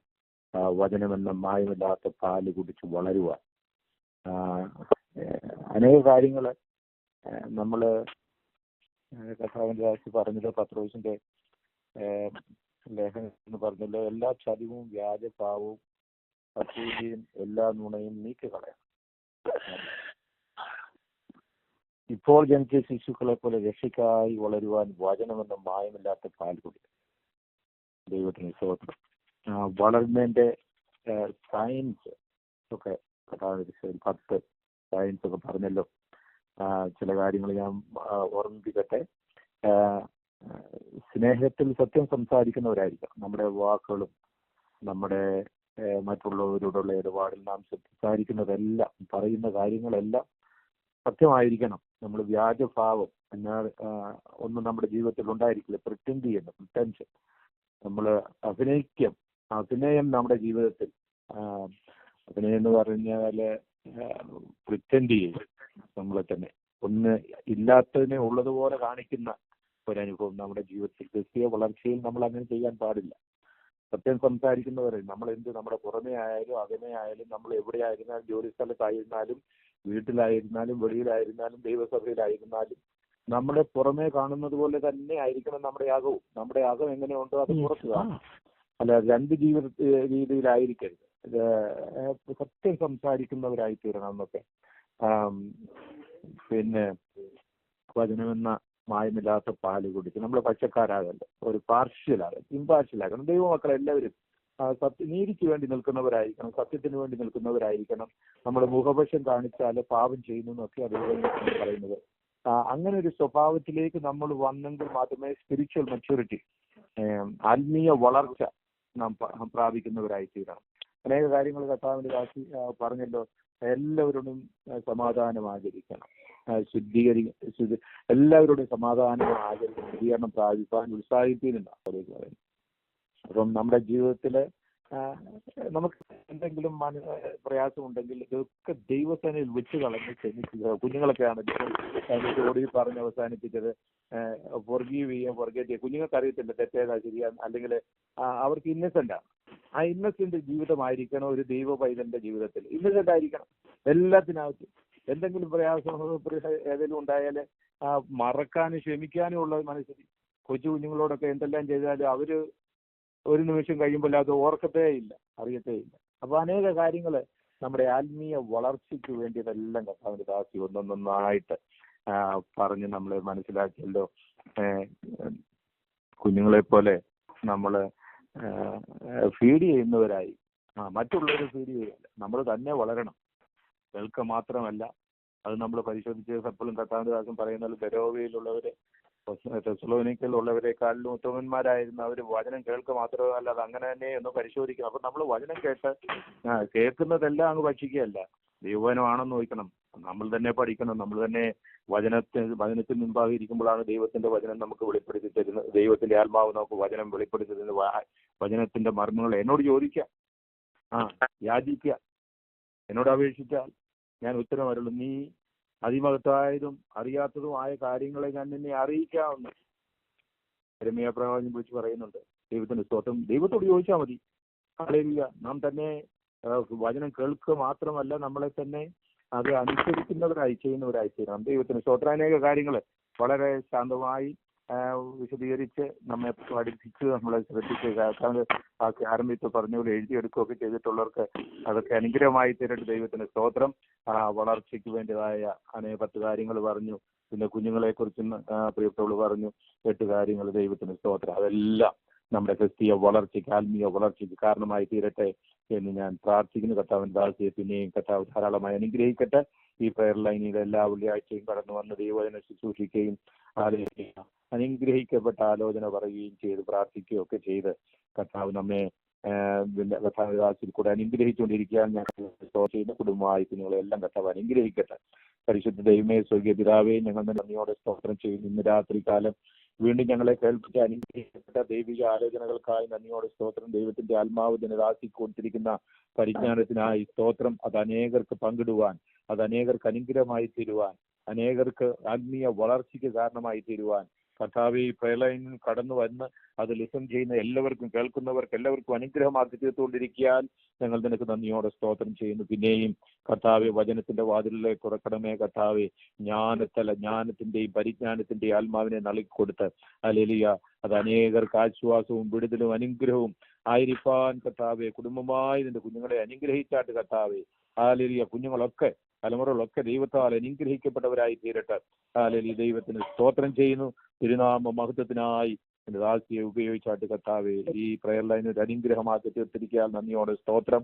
ഇന്ന് രാത്രിയിൽ പിന്നെയും കർത്താവെ പ്രാർത്ഥനയ്ക്കായി കടന്നു വരുന്ന എല്ലാ ദൈവജനത്തിനായി നന്ദിയോടെ സ്തോത്രം ചെയ്യും.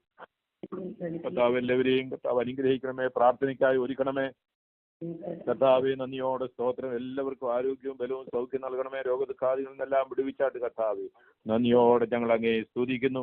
തുടർന്നും പ്രാർത്ഥിപ്പാൻ നിന്റെ ജനമാകുന്ന ഞങ്ങൾക്ക് എല്ലാവർക്കും കർത്താവ് കൃപ തന്നാട്ട് അനേക വിഷയങ്ങൾക്ക് വേണ്ടി പ്രാർത്ഥിച്ചുകൊണ്ടിരുന്നല്ലോ. ദേശത്തിന് വേണ്ടി, രാജ്യങ്ങൾക്ക് വേണ്ടി, സ്റ്റേറ്റുകൾക്ക് വേണ്ടി, കുടുംബങ്ങൾക്ക് വേണ്ടി, രോഗികൾക്ക് വേണ്ടി എല്ലാം ഞങ്ങൾ നിരന്തരമായി കർത്താവെ പ്രാർത്ഥിച്ചു കൊണ്ടിരിക്കുന്ന എല്ലാ വിഷയത്തിന്മേലും സ്വർഗം ഈ ദിവസങ്ങളിൽ അത്ഭുതങ്ങളെ ചെയ്യേണ്ടതിനായി ഞങ്ങൾ പ്രാർത്ഥിക്കുന്നു കർത്താവെ. ഹല്ലേലൂയ, നല്ല സാക്ഷ്യത്തിനായി നന്ദിയോടെ സ്തോത്രം ചെയ്യുന്നു. അനേക കുഞ്ഞുങ്ങളുടെ വിഷയത്തെ ഓർത്ത് ഞങ്ങൾ പ്രാർത്ഥിച്ചു കൊണ്ടിരുന്നു. എന്നാൽ അവിടെവിടങ്ങളിലായി കർത്താവെ നീ വഴികളെ തുറക്കുന്നതിനാൽ, ഹല്ലേലൂയ, മാതാപിതാക്കളുടെ ഭാരങ്ങളെ അകറ്റുന്നതിനാൽ, അത്ഭുതങ്ങളെ ചെയ്യുന്നതിനാൽ, വഴികളെ തുറക്കുന്നതിനാൽ, കുഞ്ഞുങ്ങൾക്ക് തക്ക തുണകളെ ഒരുക്കുന്നതിനാൽ, ഹല്ലേലൂയ, പിന്നെയും പ്രാർത്ഥിച്ചുകൊണ്ടിരിക്കുന്ന വിഷയത്തിന്മേൽ കർത്താവ് ഈ ദിവസങ്ങളിൽ മറുപടി നൽകി തന്ന ഹല്ലേലൂയ, ഞങ്ങളെ അവിടുന്ന് സന്തോഷിപ്പിക്കുവാൻ പോകുന്നതിനാൽ, ഞങ്ങളുടെ ആവശ്യങ്ങളെ നിറവേറ്റുവാൻ പോകുന്നതിനാൽ ഞങ്ങൾ നിനക്ക് നന്ദിയോടെ സ്തോത്രം ചെയ്യുന്നു. ഞങ്ങൾക്ക് ആശ്രയം നീ മാത്രമാണല്ലോ കർത്താവേ.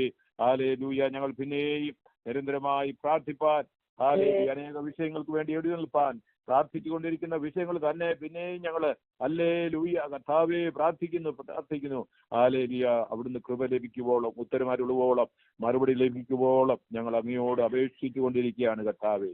ഈ ദിവസങ്ങളിൽ എല്ലാവർക്കും വലിയ അനുഗ്രഹങ്ങൾ ഉണ്ടാകട്ടെ കർത്താവേ. അതിനായി ഏൽപ്പിക്കുന്നു, പ്രാർത്ഥിക്കുന്നു. സകല മഹത്വം ഞങ്ങൾ അങ്ങേക്ക് അർപ്പിക്കട്ടെ കർത്താവേ.